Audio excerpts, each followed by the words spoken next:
I often think about this. If I was just somebody who didn't care about cars, what a great burden that would be lifted off of me. This. I drive around and I'm like, I see Priuses and I'm like, I wish I could just have that. Handling is just next level precise. Your website is the website I check every single day. There's always cool stuff. This F430 Spider is currently for sale, and it's being auctioned live on Cars and Bids. Do you have any predictions then for the future of the car market? A lot of car enthusiasts are angry now. Like, I can't make money on my cars. It's like, well, that's the normal state of the market for 60 years. So for people who want to make money on cars, what are you seeing these days for investment-grade vehicles? End of 21 was the absolute peak of the craziness. They are very rich, and you are very poor. I think the only way right now to truly make money on a lot of these cars is...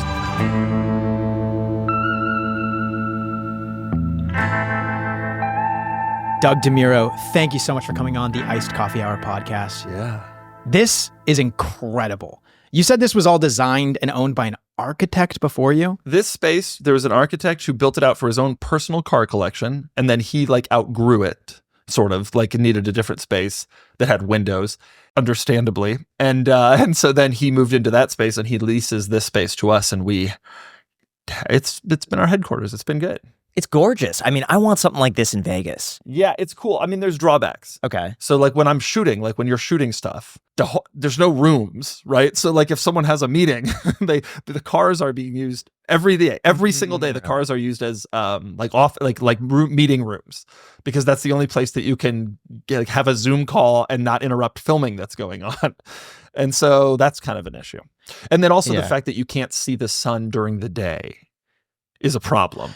It's good. It's like a casino. It like keeps you going throughout the day. The guy who rented point. it from had a lift over here, and he had his mechanic work on his cars, and he was like, "We loved it because we didn't put up a clock, and he couldn't see the time. He would just keep working away.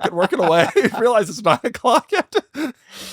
So I would prefer though just get some light. You know, light's nice. You could put in the fake windows. Have you seen those with the LCD screens or whatever? Fake windows. We'll put some fake Okay, windows. cool. We'll so limit the gram. A lot has changed since our last podcast a few years ago. Yeah. With Cars and Bids doing incredibly well. That's where we're here now. I launched Cars and Bids when we barely. It had just started. So like probably fall of 20 we correct last time, or summer. Yeah. And then in the process too, you've accumulated some really incredible cars. Like the Countach behind you, the Carrera GT that's in service. I know. I'm sorry it's not here.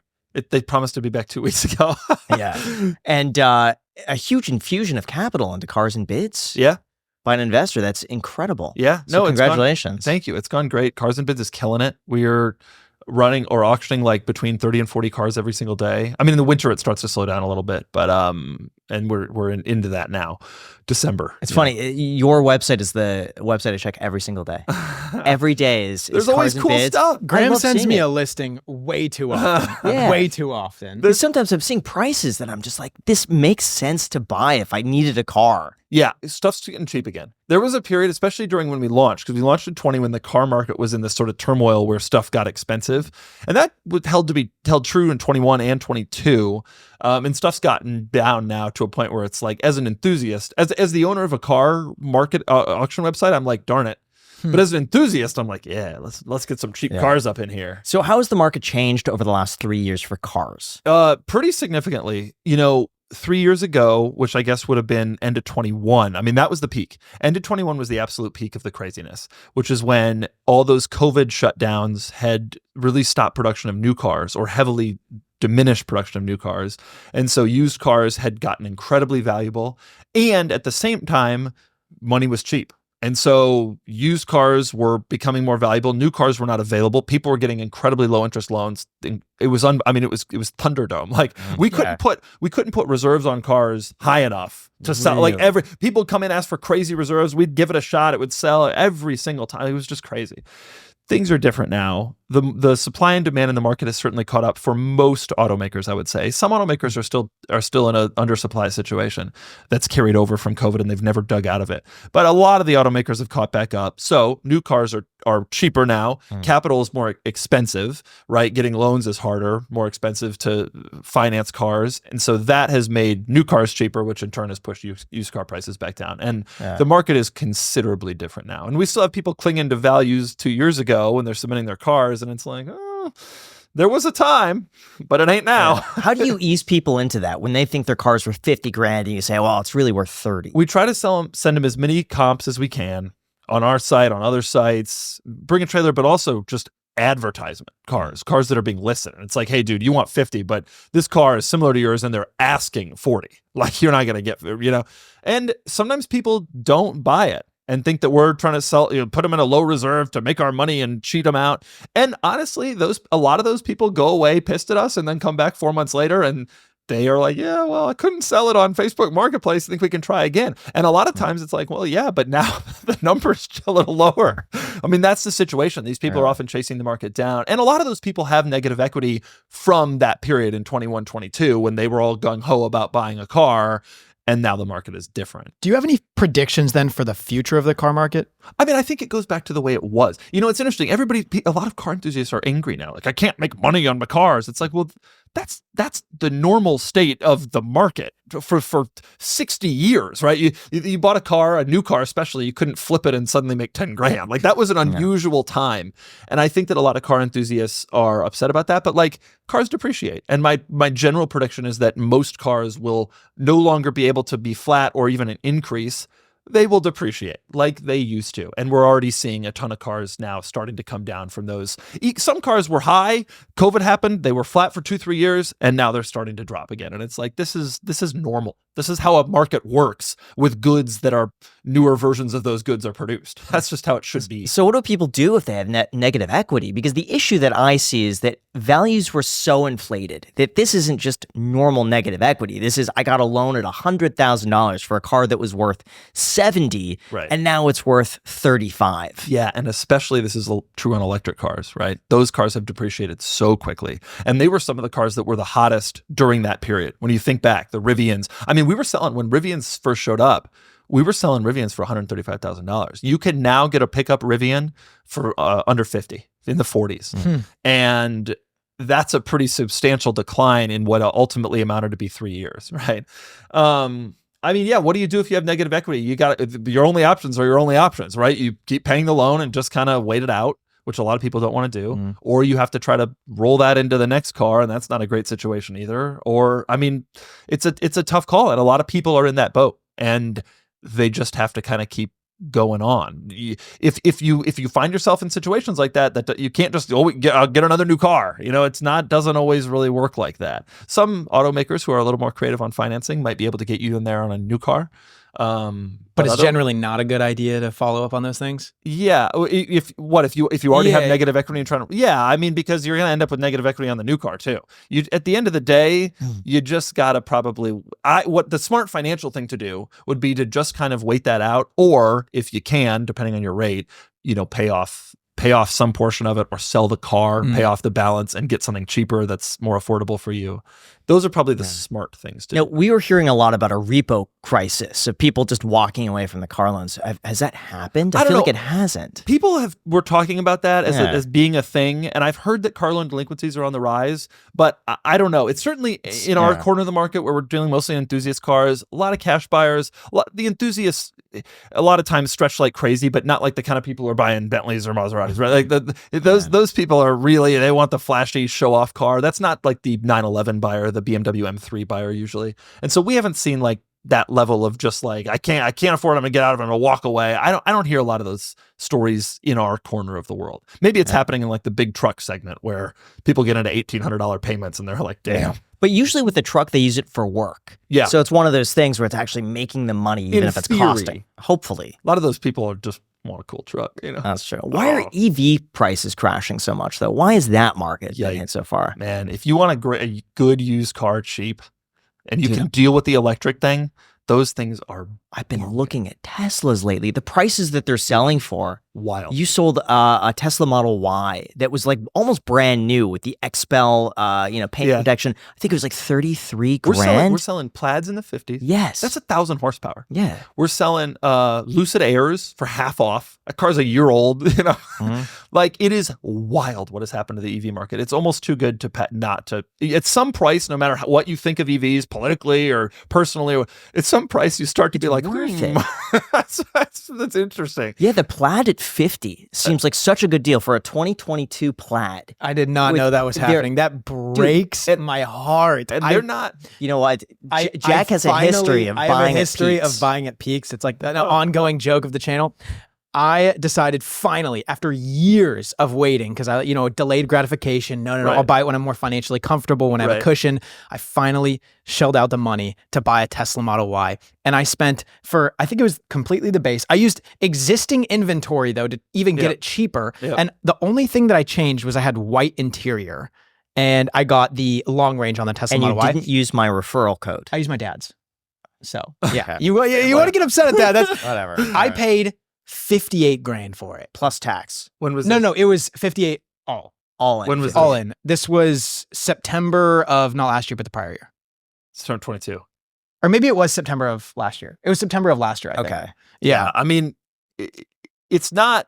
To be clear, that's still a great car. You should just keep driving it. I love like the car. at the end of the it's day, worth 58, whatever I paid for it. But it's depressing knowing that I could have gotten a Plaid or something like that. It is crazy how those cars have lost value. And to be honest, the Teslas, although they have lost significant value, there's some other ones out there that are even wilder. I mean, I look at the Lucid numbers. I look at Hummer EVs, those giant things. I remember when those were selling. We sold one for $300 or close, and those are $100,000 trucks now. If you're lucky, you might be able to get it under like the 85, 95, depending on mile and stuff like that. That's a big hit.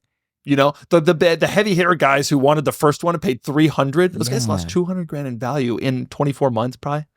I mean, that's really a lot. Why are they crashing more than any other car? Why? I think at the end of the day, the demand for EVs is heavily subsidized by the government incentives. And the demand is just not as strong as the government wishes that it was. And the automakers are heavily subsidized to make EVs because they also get significant incentives. And they can pass those incentives on to the consumer. I mean, they can apply the consumer incentives to the lease payments and get the leases lower. And so there's real benefit for them. But at the end of the day, the primary market is propped up artificially by these incentives. The secondary market doesn't have incentives. And so that's where you see the actual value of these cars. And it is yikes. But if you're interested in a used one, it really legitimately does start to become kind of appealing. A Rivian at 40 some is like, that's kind of, I mean, those are cool. Those are cool trucks. The first original ones at 850 horsepower. They're off-road like crazy. They're nice inside. Even if you think it's a bit overhyped, AI is suddenly everywhere, from self-driving cars to molecular medicine to business efficiency. And if it's not in your industry yet, it's coming very quickly. But the problem is, AI needs a ton of speed and processing power, so how can you compete without costs spiraling out of control? Well, it's time to upgrade to the next generation of the cloud, our sponsor Oracle Cloud Infrastructure, or OCI for short. OCI is a blazing fast and secure platform for your infrastructure, database, application development, plus all of your AI and machine learning workloads. OCI also costs 50% less for compute and 80% less for networking, so you're saving a pile of money. Thousands of businesses have already upgraded to OCI, including Vodafone, Thomson Reuters, and Suno AI. On top of that, right now, Oracle is offering to cut your current cloud bill in half when you move to OCI. This is for new customers with minimum financial commitment, and the offer ends March 31st, 2025. See if your company qualifies for this very special offer at oracle.com/iced. Once again, that is oracle.com/iced with the link down below in the description. Thank you so much to Oracle for sponsoring this episode, and back to the podcast. So what's going to happen when the government subsidies end on new EVs? Or do you think it's going to end? Because my thought, Tesla can't sell these cars in the 40s or 50s or even 60s anymore if there's no government incentive. It's not to get political, it's tough for the automakers to do this slingshotting thing between Trump, Biden, Trump. They're making long-range product decisions, right? I mean, the product decisions they're making are 5-10 years out based on existing incentives. They don't know. And now if the incentives go away, I mean, we're talking about probably billions of dollars developing cars for incentives that may not exist. And that's a tough situation. I feel bad for them. Almost everybody is in this boat. I keep hearing this from every automaker contact I have. I was at Porsche the other day dropping off my Carrera GT for service, and I was asking about Macan EV because there's an electric Macan now. And they were like, we got inbound that aren't sold. And that's a brand new, I mean, that car came, I've seen 3 on the road. That's a brand new Porsche that this is in California where inbound ones aren't sold. Can you imagine in Texas and other places where EVs aren't as hot? And then you take away incentives and it's like, the whole structure, the automakers are just going to have to do a huge pivot. And who knows?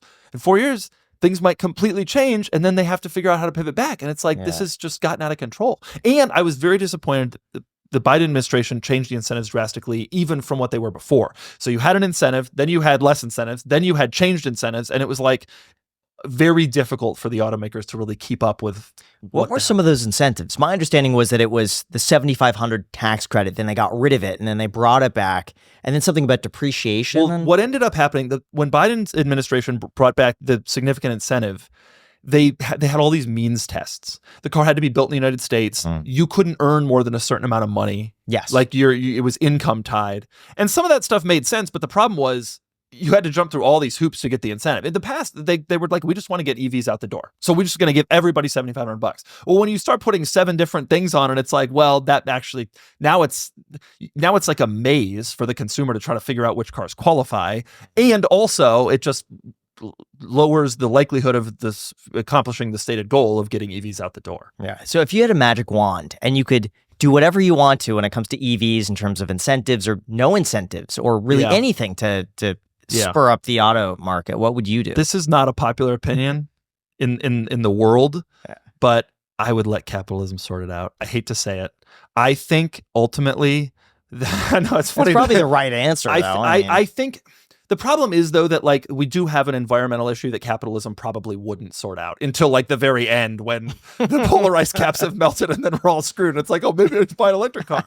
But like the current situation didn't work all that well. And it's certainly not working doing the slingshotting between I would probably let capitalism sort it out more than they are now. I will say EVs are pretty cheap to produce. We had Chinese cars in the studio the other day, and they have some pretty compelling EVs. And I think the populace would actually be compelled into an EV if they were a little better educated about them. I think a lot of people in the middle of the country who hate EVs, if they knew better, I think actually they wouldn't hate them. I think there's some real benefits. They're more reliable. They're cheaper to own. But also I think they can be made cheaply in a way. You're not developing an engine. Right? A gasoline combustion engine. And so these Chinese companies, we had a car in the studio the other day, called Xiaomi was the company. And they had 3 years ago, they were building cell phones only. And then they had a car that was tremendously competent 3 years later. And that wouldn't have happened 20 years ago when you had to develop an engine and get it certified by all these governing bodies, et cetera. And so that maybe will help bring the prices down. And in that situation, maybe more people would buy them. But for now, I don't know. China's adopting EVs without significant credits. The market there really wants these cars. And I think that would happen to our market too if they were priced right and if people... That's interesting. If there were no tariffs to bring in a Chinese car to the United States, people they in would Mexico be buy them. So cheap. They'd be cheap. Like 20 grand for a new car. Yeah, absolutely. Or 40 grand for a car that performs like a Plaid, but is a Model 3, Model 3 priced rival. They sell them in Mexico. They sell them in Latin America. They sell them in Europe. Really? Chinese cars, Chinese electric cars. Yeah. So Elon says, and obviously this may be a little bit biased coming from Elon Musk, but he says that it makes sense in the future for all cars to be electric from an engineering perspective. Yeah. Do you ever see a future without gas cars? Yeah. I mean, it's inevitable. You think it's inevitable? Fossil fuels will eventually, I mean, yeah. And I agree with him generally. EVs have some real benefits. One big drawback, though, is, you got to charge them. Yeah. You got to plug them in and all that. Just get some strong solar panels to put on the roof. I always thought that would be pretty crazy. I think eventually it could be built into the roads. Where it's that would well, there are cars. Imagine, there are cars that have inductive chargers. It's just but then are you leaving it up to the government to do something like that? It's and can you imagine the infrastructure investment? Yeah. And is electric, if you're going to make that level of investment, is electric really what you want to invest in? Should we be talking about hydrogen? Should we be talking about? I don't know. But from an engineering standpoint, I agree, and it really is. They're more reliable. All these, there's a cottage industry now of people converting classic cars into EVs. Because you lose the engine noise, but you gain reliability, you gain power, it's generally easier to figure out. There's these EV battery situations. And the amount of components just in a way standard fewer. EV versus like a, you know.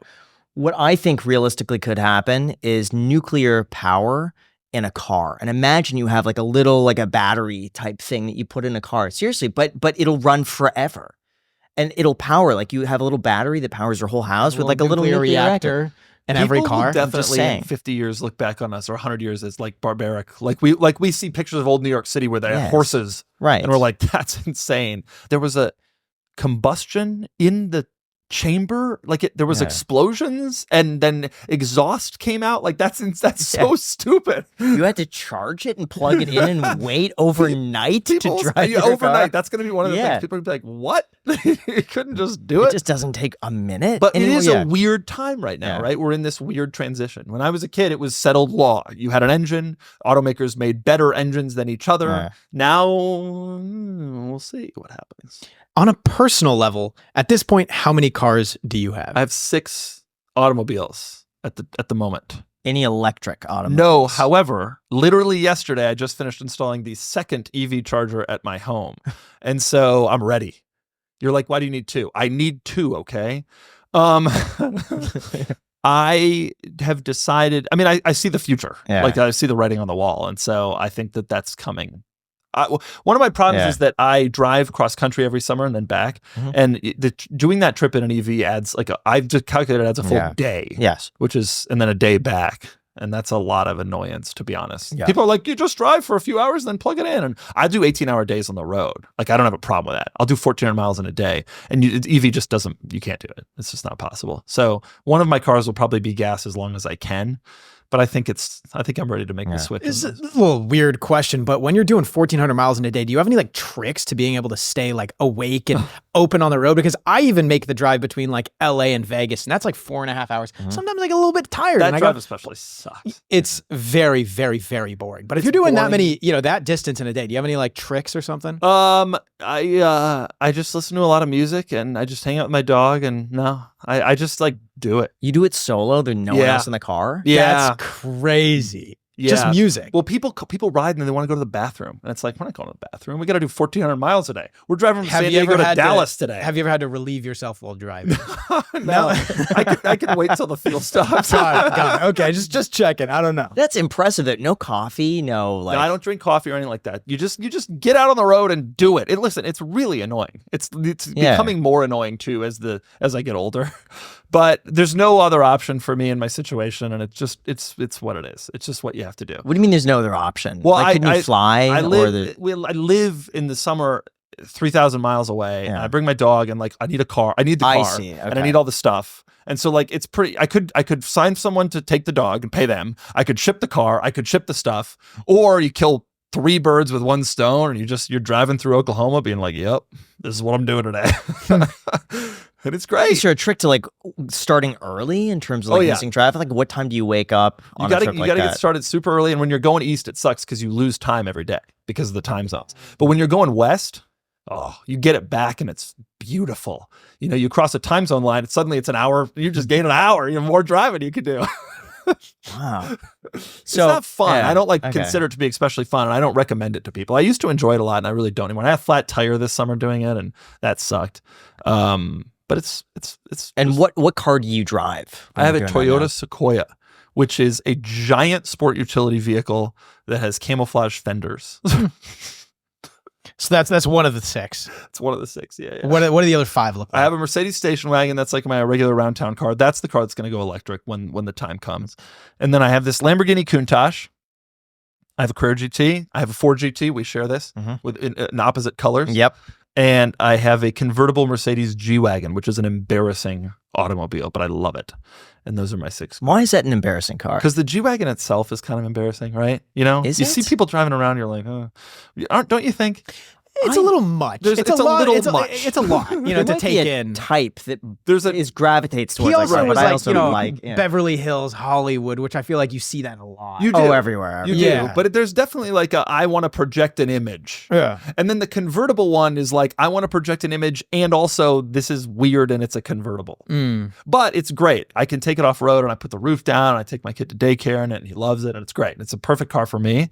But every time someone comes up to me on the road and tells me they like it, I kind of assume they're someone I wouldn't want to be friends with. It's like, if you're into this car, you're probably not. But now everyone that I know, because I know 2 people in LA who have the convertible one, they're car enthusiasts. Like they've owned the car for a long time. They didn't buy it because it's a niche car that they enjoy. To a layman, I feel like I expect whenever I see one of those pulling up, like a supermodel to walk out with like a tiny dog in her purse. Right. That's exactly. what I expect. That is kind of the image, like a very high maintenance, aggressive kind of type person with, like a tiny dog and like with a park lot it somewhere. Just take it, you know, like that. And I don't want to be thought of like that, but I like the car. So, you know, it's a power top. I push a button, the top goes down. You have any idea how many things you got to do in a Jeep to get the roof down? There's things you got to twist and lift off. I just press a button.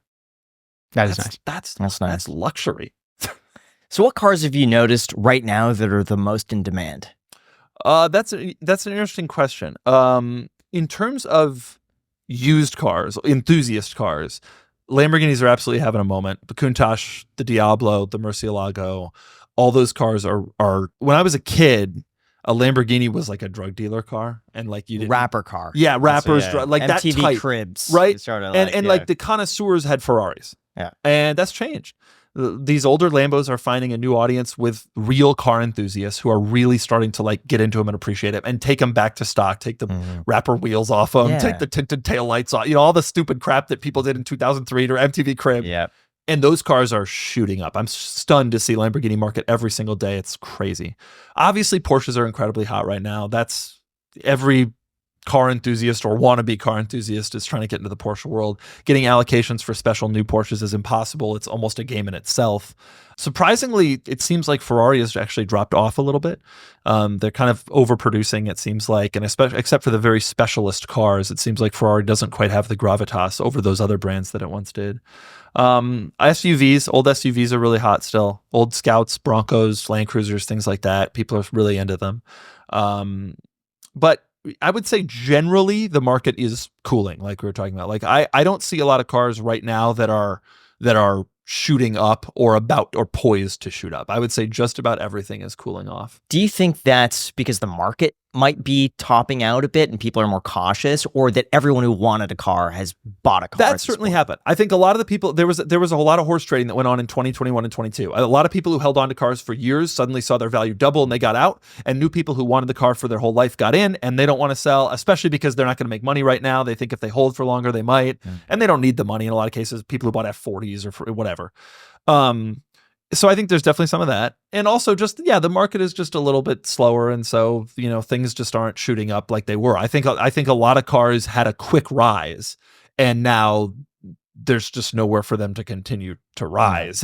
After 3 years of, in some cases, cars went up 50, 60%. It's not going to sustain. So it'll continue. So these cars will continue to get more valuable, but just not at that rate. Yeah. What gives a car an it factor? That's interesting. I mean, I think these days the analog stuff is really hot. Everybody wants the old manual transmission stuff, cars with fewer driver aids, cars with fewer screens, fewer computers. That's like the hottest thing, which is by and large sort of the, you know, late 70s to the 2007, 2009. Those cars are really hot, which coincides with people who are our age getting into money and okay, maybe I might want to consider buying a car like that. But I think that, you know, low production value is a big one. Movie, if a car was in a movie, it's special. That, I mean, people come up to me all the time, my Ford GT, and I remember I saw Ford versus Ferrari, and even though it's the new Ford GT and not the old GT40, there was a huge lift, at least in awareness. Wolf of Wall Street and the Countach is obviously a big one. And just a good backstory helps too. You know, this was the first like wedge, the Countach was the first wedge car, and the first car with scissor doors, et cetera, designed by this Italian master when he was young. And I think cars that have sort of some of that cool history, the F40 is Enzo's last car, that helps. Things like that help. Cars that are made just for rich guys to seem cool, they don't have as much specialness to them. What cars have you noticed that have lost some of the it factor lately? It's interesting. Ferrari for so many years had like the market cornered on the it factor. Yeah. And you bought a Ferrari and you had to sell it back to the dealer because they were worth more, and then you split the profits with the dealer. It was a great situation. And they're a public company now, in order to really squeeze all the juice out of every buyer, they've really come out with some cars that are probably too expensive, probably too overproduced, and they are dropping in value like crazy. And the first time in my life, like, I could walk into a Ferrari dealer and buy a couple of new Ferraris today without a waiting list. And that's interesting.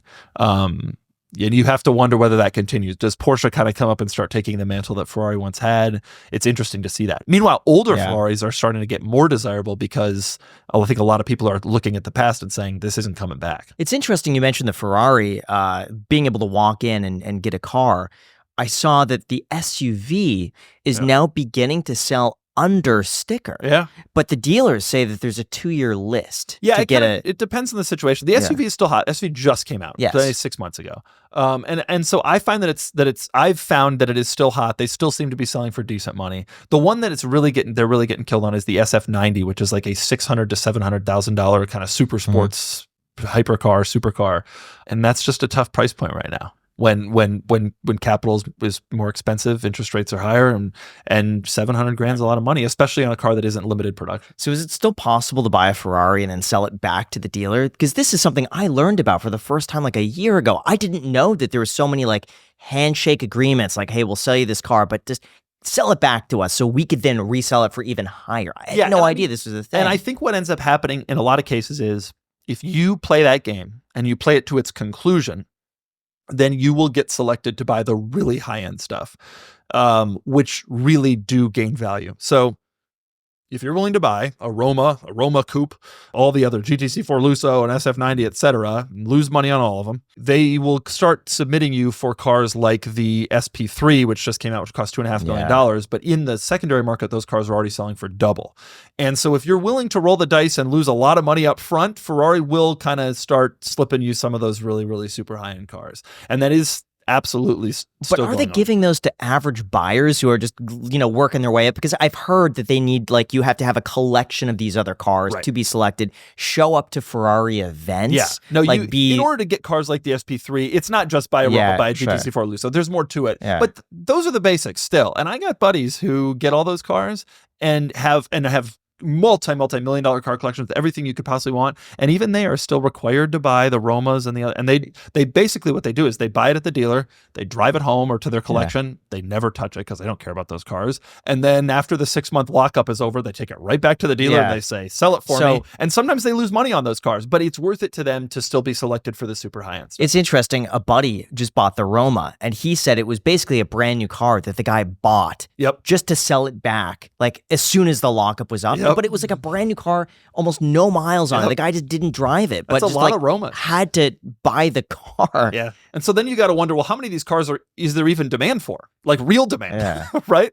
Because a lot of the people who are buying them are just fake people who just want to get the high-end stuff, but not most of them. Like most Romas are being sold to end users, but certainly some of them are being sold to guys who are playing the game. Yeah. And those guys make money playing the game, but it takes a while. Yeah. Why doesn't Ferrari just increase the price of the super nice things to be able to like find some sort of market equilibrium? I've made this point for years and I totally agree, but I think the answer is they already make great money on those super crazy cars, and they want that carrot for the people to buy the other stuff because it boosts the sales of the lower. So they can sell the Romas and they can sell the lesser stuff, more of them, if they know that those guys know that they're going to make $1 million on the supercar every 10 years or something. And so like, if Ferrari tried to start making the money on those cars themselves, the people would be like, screw you. I'm losing money on Romas and I'm losing money on the supercar. I don't want to play the game anymore. And they can't do that.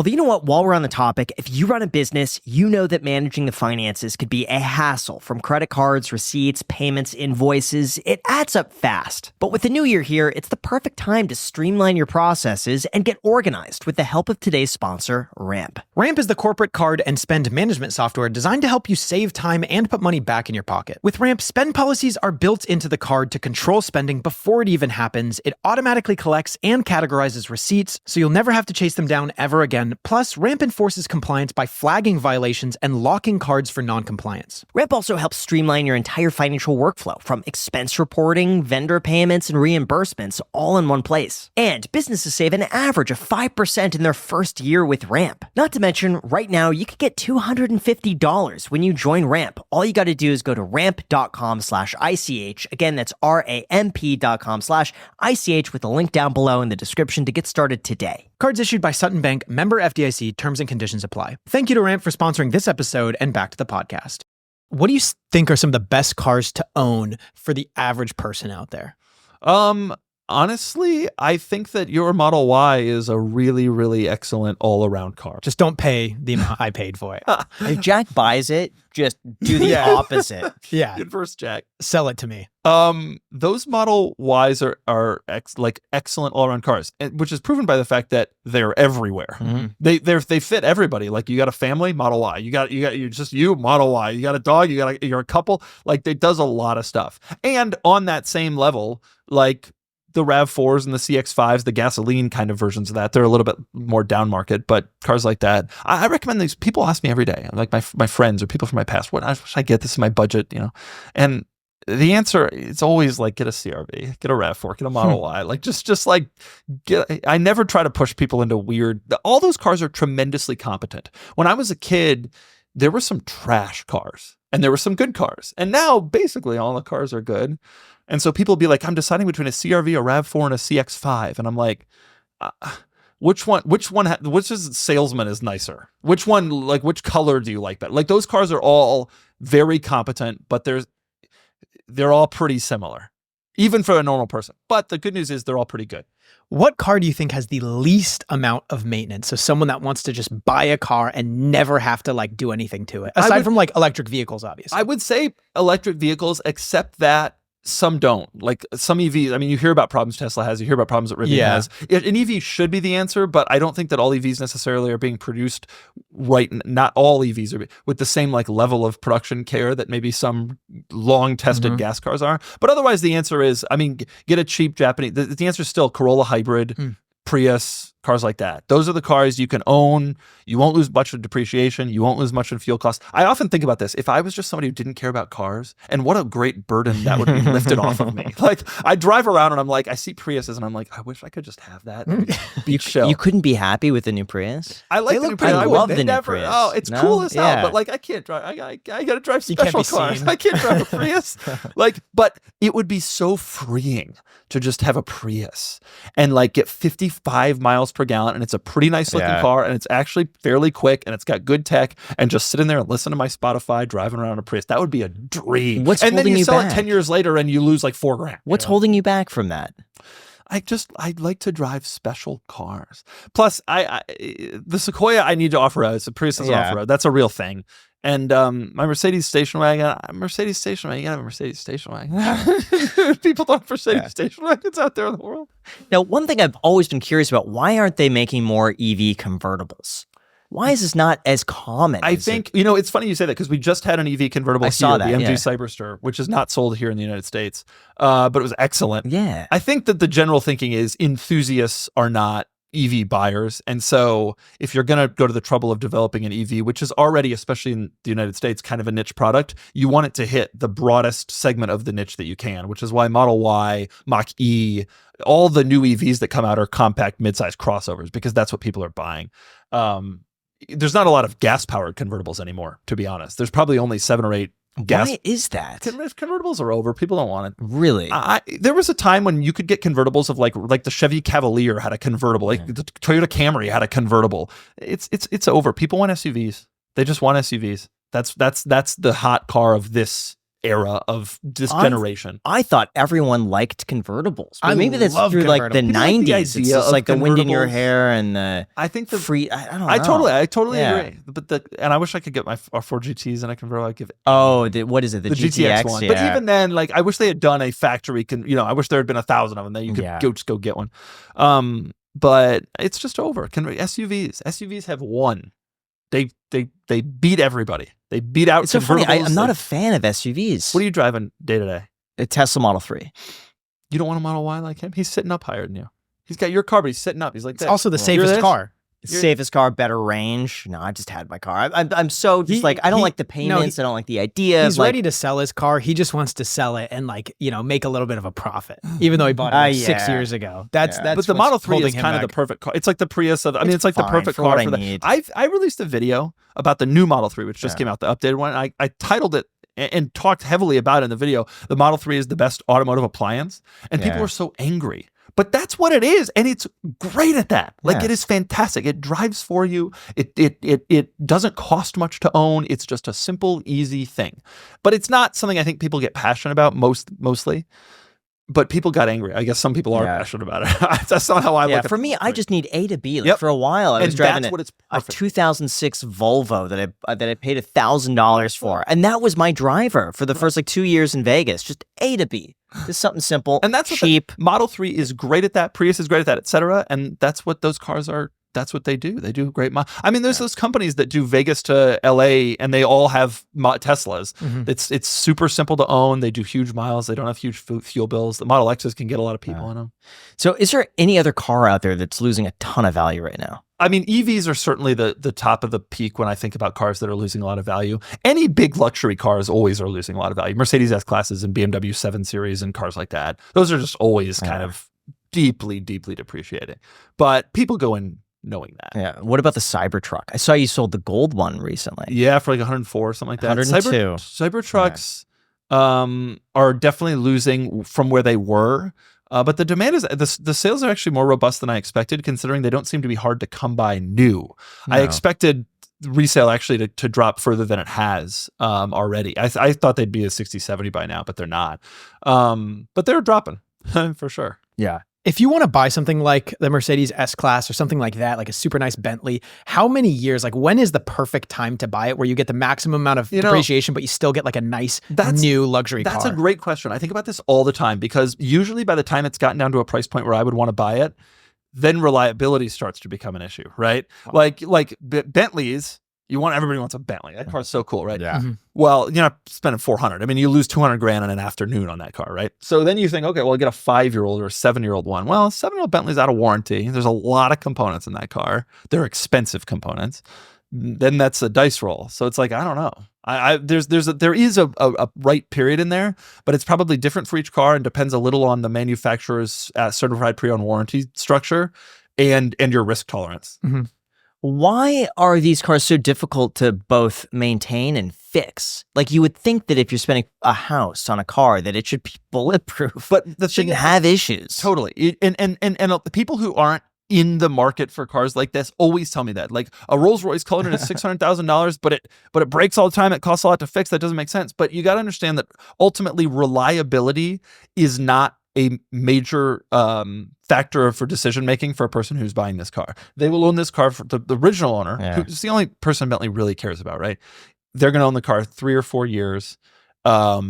They'll lease it or own the car for 3 or 4 years, and they will have the experience they want, which is a fast, powerful car with great technology and unbelievable, accoutrement, lighting throughout the car and all this beautiful stuff. Well, the third owner buys a car that's 12 years old, and those things that made it so appealing when it was new are now a liability. It's fast, while the powertrain is needlessly complicated and expensive to work on, and in some cases bespoke, right? The technology, which was so cool 10 years ago, now has aged and the screen doesn't work anymore, right? The cool lighting and all this other stuff, well, those things start to break and they're very expensive to fix. And in a lot of cases, the parts aren't available anymore. And that's kind of what happens. But Bentley doesn't care. By then, the car's out of their hands. Do you think technology is going to make it more difficult to resell cars in the future because it gets dated? It's like telling someone to go and buy an original iPhone these days. It just functionally wouldn't work anymore without just replacing everything. Yeah, I mean, that's a good question. They're doing all these over-the-air updates. one of the cool things about Tesla is the car is pretty simple. And so everything that needs to be updated is kind of comes through the screen, right? I mean, there's hardware too, but I actually think that potentially the opposite could happen, as opposed to you get into an old 90s car and there's just buttons everywhere and it's stuff that doesn't work or you don't care about. Modern cars, these over-the-air updates may kind of save the car from going down that road entirely. But there will be some technology that these, like your Model 3 doesn't have and can't, right? That wasn't built with. And so eventually you'll have to upgrade. But that's been the story of the car for 100 years, Is there any reason why they don't sell like newer Miatas or newer exciting cars manually with manual transmission? I feel like there's such a demand for manual cars right now, and they sometimes will sell for a lot more than the automatic cars, like the older cars. Why don't they make any newer cars manual? Even like supercars, I feel like they just have paddles. I think about it all the time. You can still get a Miata with a manual transmission, believe it or not, a brand new one. But it's a great question in a lot of ways, in part because the Ferraris on the used market and Porsches on the used market will sell for 2, 3, 4 times with a manual transmission what an automatic one will. And I have trouble understanding why, especially Ferrari and Lamborghini, Ferrari's a public company, why don't they go out and try to maximize what is obviously a market? I mean, you have people paying $300,000 for 20-year-old Ferraris where the manual version is $300,000 and the automatic is $100,000. There's clearly a huge demand. Why don't they just go and make new? I've never understood that. I'm thinking of this as a business, like make a limited run and charge $1 million.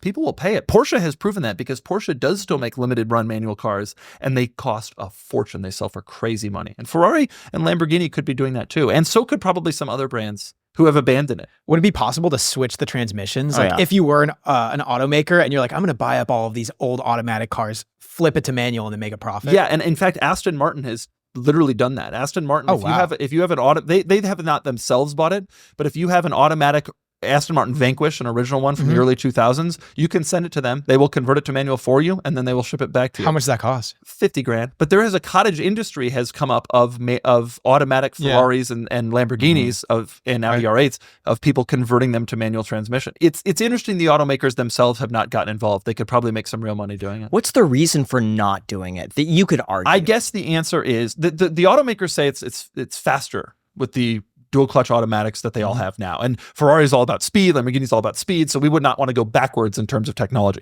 Porsche tried to make the same argument. Porsche almost killed the manual transmission, but it became clear that people were paying up for them, and so they have come out with special cars that still have them. That's the automaker's argument. The truth is, it just costs a lot. Like to develop a transmission that is ultimately, by the end of manual transmission production, was 10% of cars. But I would argue that you could really pass those costs on to the consumer, and in a lot of cases they would pay. I don't think Ferrari could make a general run manual transmission car anymore, but a limited to 150 unit manual Ferrari, people would lose it. People would pay whatever they wanted for that. And you can't tell me if they charged $2 million and they made 200 cars that they couldn't justify the development cost of the transmission is not more than the cost of that they would make from that. There's no way. What is a feature in just a few or no cars that you think should be in basically every single car? I remember back in the day when I was in high school, a few of my friends, even though it was already pretty old, their cars had aux cords. And other people were using like the cassette things where you put that in, or you burn your own CDs and stuff like that.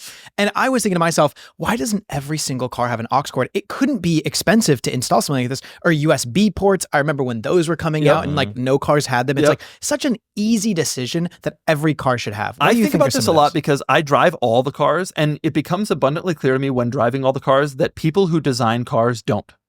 And because there are some very clearly obvious things that they should be putting in that other automakers do, and they aren't. Dash cam is a good example, actually. Automakers are starting to integrate dash cams, just barely. Like 2 cars do it. Tesla's has done it for a few years. BMW and Mercedes have started to do it. No one else is really doing it, but they're like GM is just getting there. 10 years, every car's gonna have a dash cam. Every new car's gonna have a dash cam. My prediction. That's a good one. But like, it's like, come on, do this. There's a lot of stuff though that I think about, and there's some little stuff that I think about that I wish other cars would do. But another good one is Hyundai's Most Hyundais now, when you're driving along, you put on the turn signal and a camera pops up in the gauge cluster that shows you what's in your blind spot. And so if you're making a lane change, you don't have to do the over the shoulder. You could just look down at your blind spot camera. It's a very wide angle. It clearly shows what's there. And I don't know why everybody else doesn't have that. It's brilliant technology. There's a lot of stuff like that I wish, I often think to myself, I wish I could have this car with this feature from this car and this feature from that car. Do you think maybe the insurance industry is like lobbying against those cameras? That's it's just crazy. like, because you would think that if they have more accidents, they would make more money and they could up your premiums. Yeah, like, is there although somebody? the premiums were, the insurance industry seems to make money. No, I think that the automakers would put anything in that they possibly could in order to convince people not to buy the other guy's car. And so they would do it if they could. I just think some of them haven't realized that they should. Those are great answers. I want to know what other like things do you think some cars are missing or cars in general miss? I think about this all the time, but there's all sorts of just little stuff in some cases. I love the fact that my Toyota, when you lock the door, the lights stay on, and if you press the lock a second time, the lights turn off. So if you want that entry lighting to stay on, great. But if you want to manually do it a second time and turn off, that's brilliant. And all Toyotas do that, no other cars do. There's all sorts of like little features that I see in all sorts of different cars that I just wish you could aggregate. Some cars now have rear view mirrors that are a camera. And so you're driving along and you want to look in your rear view mirror. Well, you don't have to look through the people in your back seat, which is unsafe. You have a camera mounted on the back of the car that's showing the display is on the rear view mirror. That's a great feature, but not every automaker has adopted it. I have no idea why. A lot of them are starting to, but it's like there's all sorts of things that I just think to myself, I wish this car had this, and I wish I could pick and choose the features from all the cars. I think anything that prevents people from getting locked out of their cars is also very, very easy. And most cars should do it. I remember my friend growing up had one of those cars with the keypads, and I thought that was genius. I loved it. Ford and Nissan had those keypads. Ford still does, and Lincoln.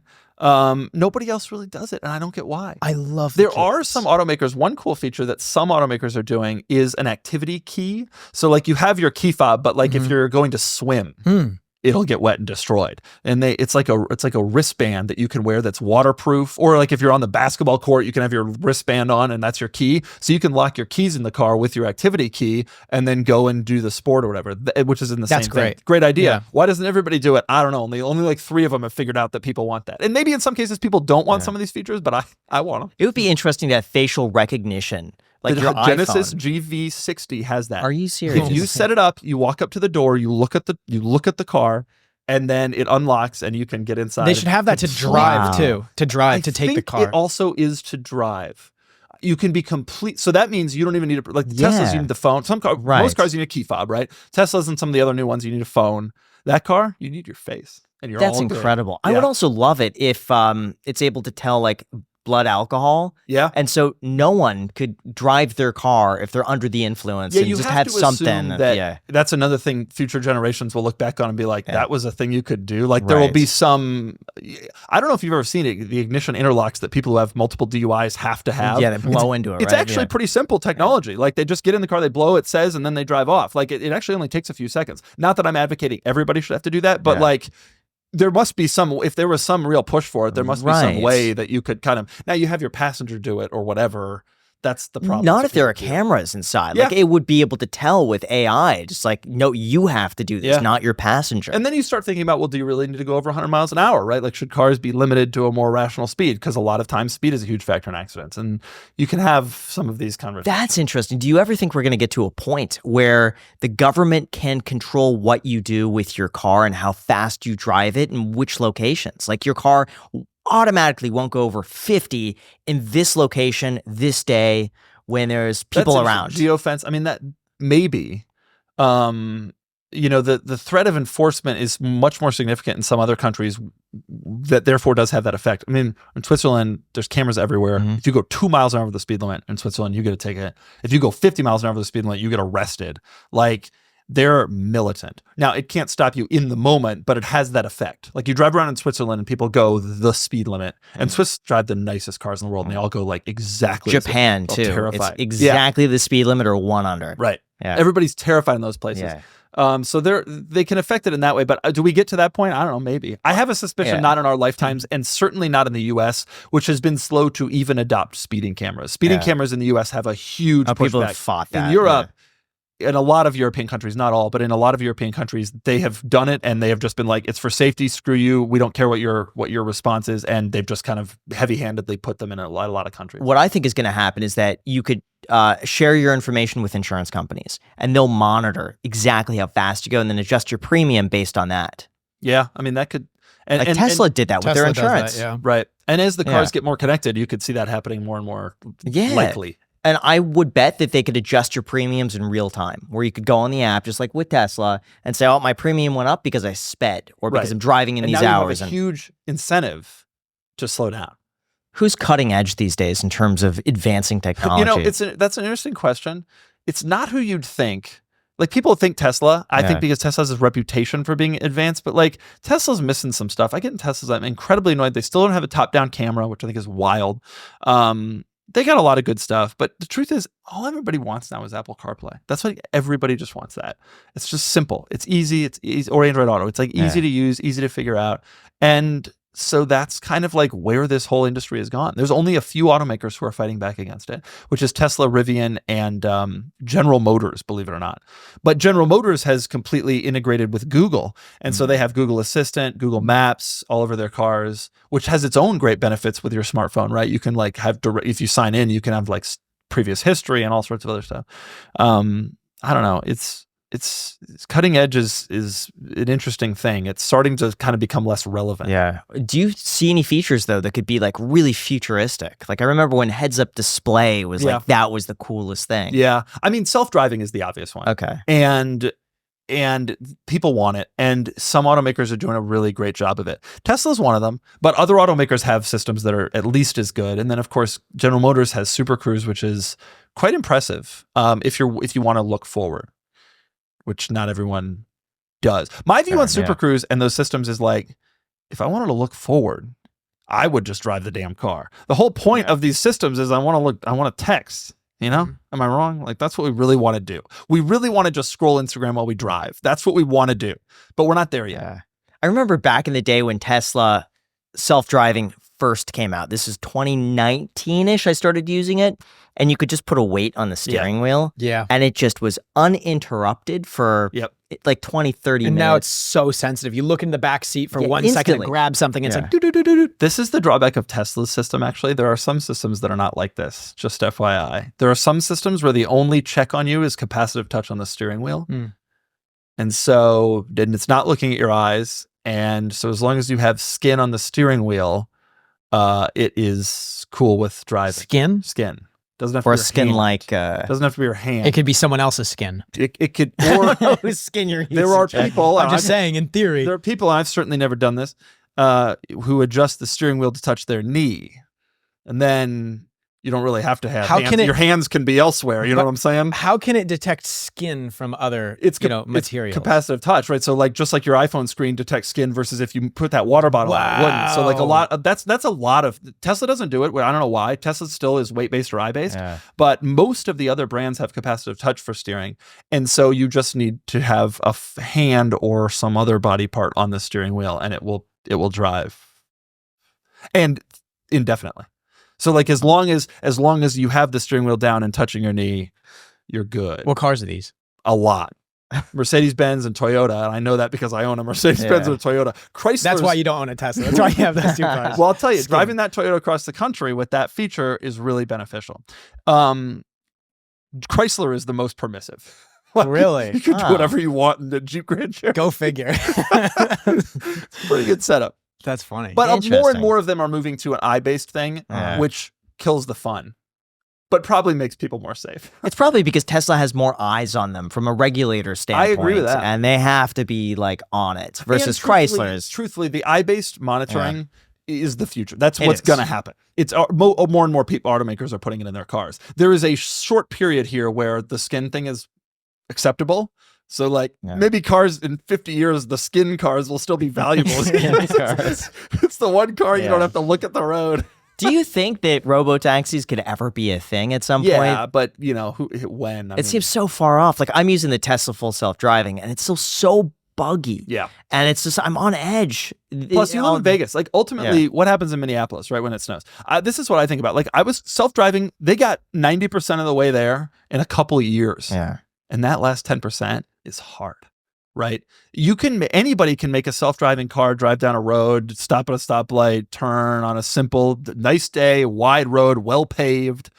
But like that's not what I want the car to drive, right? You want the car to drive when it's foggy and icy and you're terrified and you don't trust yourself. You want the car to be better than you. Truthfully, right now, all the cars are worse than you, right? That may not be statistically true, but in those edge case scenarios, you'd rather be driving, right? If it's icy and foggy, you'd rather have the wheel than Tesla full self-drive. And that's the problem. And it seems to be one that they're having trouble surpassing. Yeah. It could be just a false self-confidence that I feel safer because I'm in control. Well, lot of those data seems to show. The data does show, but I think a lot of the data comes from sunny days. Yeah. A lot of those systems straight up turn off in snow, in heavy rain, in fog. Or when you're driving into the sunset. When the sun is shining and it just shuts down. Like, sorry, you can't see it, and it's like, it can't do it either. Yeah. What do you mean you can't? It's wild to imagine, but that is true sometimes. Yeah. So for people who want to make money on cars, what are you seeing these days for investment grade vehicles? I think the only way right now to truly make money on a lot of these cars is to hold. I think that the days of flipping a year later is not realistic. I think there are cars that are investment grade that are going to go up that seem cheap now. 550 Maranello, which we were talking about before, that's one of them. Any gated manual transmission Ferraris, not any, but some gated manual transmission Ferraris. Lambos, like I said before, I really think have a long ways to go. But I also think nothing's going to happen soon. And I still have trouble believing that cars will be a good investment relative to other stuff. I told you that owning a Ford GT is like owning bonds. I feel that way. Yeah. The GT continues to go up a little. It never goes down. It's pretty reliable to own. But like you compare it against the S&P's up 60% in the last 2 years, the GT ain't doing that. And even if it was, you got to service it. You got to pay insurance. You just store it somewhere. So there are ways to make money in these cars. Now, I will say I have all the service history for my Carrera GT, and I looked it up. This from the second owner until when I bought it. If he had held it that long, it did beat the S&P, including all maintenance, all repairs, and even if you added in fuel and insurance. What was the original MSRP of that car? $440. And they're now average now amount of $1.3 million, $1.5 million, something like that. Yeah. But it's hard to know. Yeah. It's hard to know. But that's also buying kind of at the peak of the S&P before the Great Recession where it went down. Yeah. And then the car outpaced right afterwards. So there's like a few variables. I think the second owner of that car bought it in 2009. So some of that decline, I don't think the first owner would have beaten the S&P. Well, maybe because of the decline after that. But the point remains, like there are the possibilities exist, but like they exist in hindsight. It's just like buying NVIDIA. Like they primarily exist in hindsight, right? Like who knew that car would take off and some of the other ones wouldn't? Remember, that car when it came out was priced the same as the McLaren SLR and the Ferrari Enzo. Well, the Enzos took off too. SLRs are cheaper than they were in 2005. And how would you know? It's difficult to know what was going to happen. Why has the SLR not gone up in value? They made a ton of them. They're automatic transmissions, and they have some drawbacks. For example, the brakes, to replace brakes, it's $10,000 a corner. So 4 brakes is $40,000. Now, on a Carrera GT that costs $1 million, you can kind of justify that. It's harder on a car that costs $250 and that there's 3,500 of. That's kind of the problem with that. Plus, it's automatic. I mean, people don't want automatics. And, on an investment collectible car, the manual transmission has turned out to be one of the big distinguishing points. Although really quick, before we go into that, you have to ask yourself the question, what makes a leader stand out? Because it's not just about taking charge, but about setting new standards and embracing bold moves. That's why if you lead by example and live with passion, then our sponsor, the Range Rover Sport, is made for you. Every model of the Range Rover Sport offers a unique blend of dynamic sophistication and sporting luxury. It's where refined elegance meets visceral power. With focused on-road performance and world-renowned off-road capability, this vehicle rises to every occasion. Experience the adaptive off-road cruise control that adjusts to your terrain and dynamic air suspension for superior agility and control. Plus, Adaptive Dynamics ensures smooth, composed handling by minimizing unwanted body movements. For those who elevate their desires and lead by example, the Range Rover is much more than just a vehicle, it's a statement. Discover it today at LandRoverUSA.com. Once again, that is LandRoverUSA.com with a link down below in the description. Thank you so much to Range Rover Sport for sponsoring this episode, and now back to the podcast. So what cars today do you think would make a good bond strategy? I still think Ford GT. I think those Ford GTs are going to continue to rise. They're still cool. People still seem to be interested in them. I think that one of the things that makes that car particularly appealing as a bond strategy is that it's not expensive to own. Yeah. That's not true of almost every other car that will probably increase in value. Countach will probably outperform the Ford GT, but it ain't cheap. Yeah, I did a full service on my car, and I think it came to about $1,000 from the Ford dealership, and they replaced the struts in that hold up the engine bay in the back. The Courier GT is in service right now. It's with 20 grand for like a pretty minor service. Like those cars at that level are expensive. And that's the problem. So some of those cars I think will gain in value, but the thing that makes the Ford GT so desirable in that world is just how affordable it is to own, while it's also slightly climbing in value. What I find interesting, and this is something that you should get into, Jack, is these no stripe Ford GTs.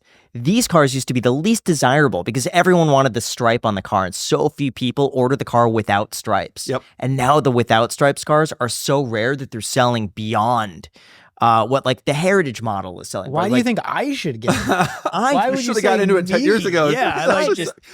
Well, you want the market to plummet or something? Is that you want to buy one in about 2 years? The no stripe and the whole is that what your plan is? I have been surprised. The thing about the Ford GT that's interesting, especially, is that the cars are all the same, and so the distinguishing factor is a few little things that wouldn't matter to 98% of people. Sure. People are astonished when I tell them blue ones are worth a lot more than white ones.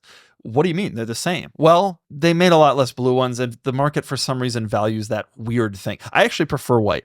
And I've decided that I don't really like Heritage. I think Heritage is kind of ugly. Really? You drive around and it looks like a race car. It's got all these orange things. It'll be weird. You drive that thing, people be like, that guy's weird. I think it's cool. But imagine it's over the top, driving that around. People be like, the average person, it doesn't look as cool as like the other supercars. Yeah. To the average person. But and then there's that component of it too. People think it's a Ford. People ask me if it's a Mustang. I don't know if you get that. It's like, well, kinda. I don't want to have it depends how much I want to talk to them in that moment. Yeah, sure.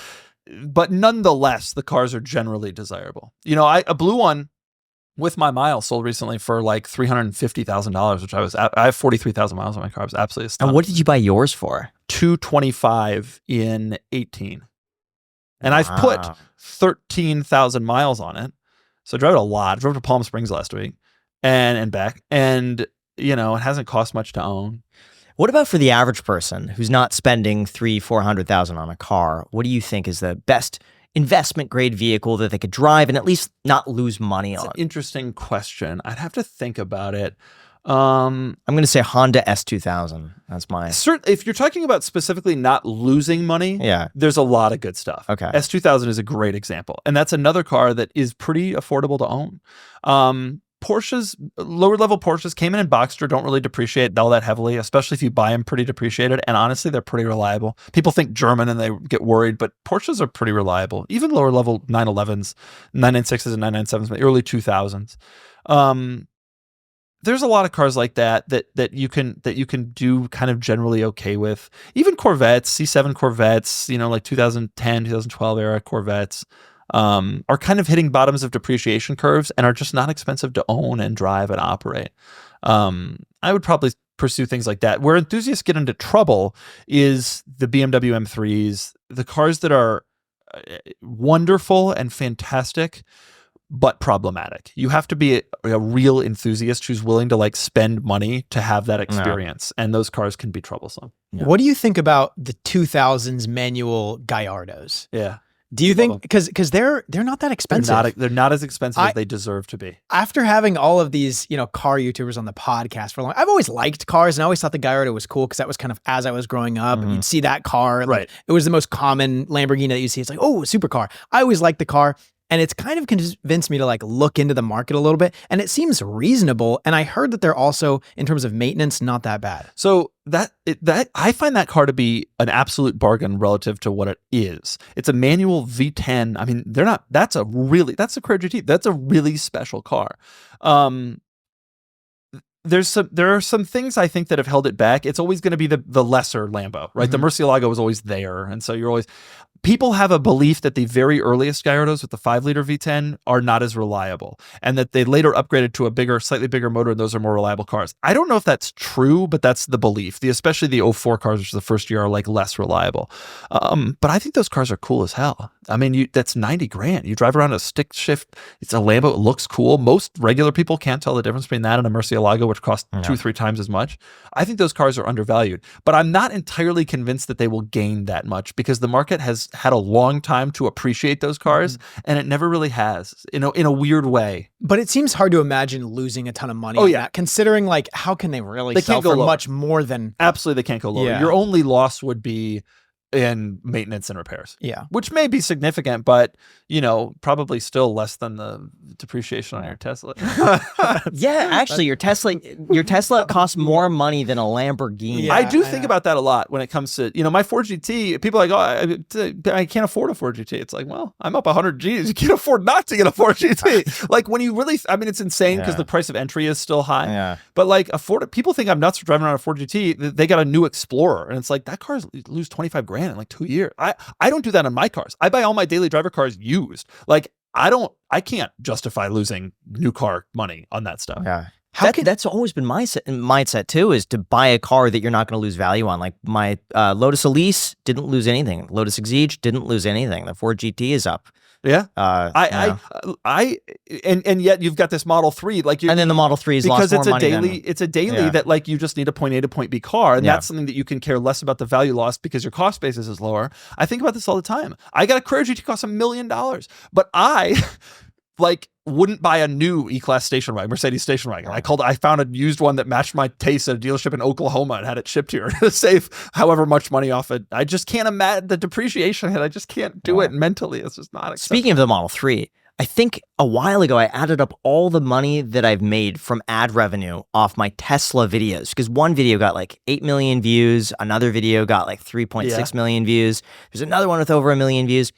I believe all of it together was like $130,000. Yeah. For the car. This is how James Stradman justifies his and Hoovy and all the other guys. You went and saw Tavares, right? This is how they justify their purchases. Sometimes it doesn't make sense though. It makes sense for you, and for others in some limited ways. I worry about Freddie. Do you worry about Freddie? Every now and then, before I go to bed, I think I wonder how he's doing. That P1. How much is that costing him? But you know what? I mean, that has made, I don't want to say it's made his channel, but like over the last year, it's constantly #1 trending. I worry about all the other car YouTubers though, nonetheless. I worry about all of them. They all make horrible decisions. You need to go visit all of them and teach them how to do things correctly. But you know what? Ed Bolian, I have to say, is so meticulous about it. Ed's better. Hoovy genuinely loves everything he's doing and would be doing it regardless. So like he's the exception. But it's nuts. But at least he's making money, right? He calls me in the spring every year and he's like, the taxes are going to be due next month. I gotta sell some cars. Like that's the level he's operating at. This happens every year. I'm not screwing with you. That's the level he's operating at. But he's a different mindset. I don't think he cares. For him, I don't think it's about money at all. I think he just genuinely, like when he bought the Fisker Karma, I felt like that was just a moment where it's like he's going to lose a ton of money on it. All I was do is horrible. sit there and watch his videos and worry about him. And that's true of all of them. But yeah, Tavares, I think the P1 is he's spending so much money on it, but he's making it back, at least on the videos. They do. To his credit, they do. His channel does great, but like, and then I just am scared about all. Who are you most worried about? Freddie probably is the #1 I'm worried about. He's got a big overhead. He's got like 3 garages, like warehouses. I don't understand why he really he does. He's fixing up like 20 cars. He also doesn't release content all that often. That's the thing that scares me about Freddie. He posts like once a month, and he's just, the audience is obsessed with him. Like I think he's nuts in a great way. Like I love watching the content, but like it would be nice to get more updates and posts, and I think that makes me scared. Plus, I know that he's got a loan on that P1 and it's significant. Yeah. And so that really scares me. I think the views are offsetting it, but probably the one person I watch all the time, James Stradman. I watch Stradman is my guilty pleasure. I love all of his. I watch all of his videos. Okay, do you agree? Stradman sidebar here. Do you agree that it's his house isn't even done. Like, you watch the video where he went through his house. So we visited him and we saw his house. Gorgeous house, but needs the backyard, needs the basement. The basement's like just like it's a lot of money. It's tough either way, because if he finishes it, I don't think he's going to get back dollar to dollar what he spent. Absolutely not. But if he sells it unfinished, it makes the market so much smaller for whoever's willing to buy that house with an unfinished basement to spend more money. This is the problem that I think a lot of these people run into, is that they end up buying these they get young people get money and they're like, oh, I want a palace with a moat, like a lazy river that goes around the whole thing. And they do all these things and realize those places are expensive to keep going. And often, in order to get a place like that, you have to buy land so far away from where land is desirable that it makes it hard to justify putting that much money into the land, because at the end of the day, when you go to sell it, the buyer pool is really small. I go on Zillow and I see these like 25,000 square foot houses in the middle of nowhere. And it's just like, you're never asking $4 million for it. Like $100 a square foot. Right. And it's like, your buyer pool is limited. And even at 4 million, like this is going to sell for 1.6 in 7 years, when you come to terms mentally with the fact that it's only worth 1.6. It was tough with him, because I remember talking to him before he was building the house, and his mindset at the time was, I just want like a 20-car garage, but I can't just build that because they won't permit it. So I have to build the house for resale value so that I have a structure that a family or someone else would want to buy. The thinking, I thought, was correct, but it's just it's snowballed a little.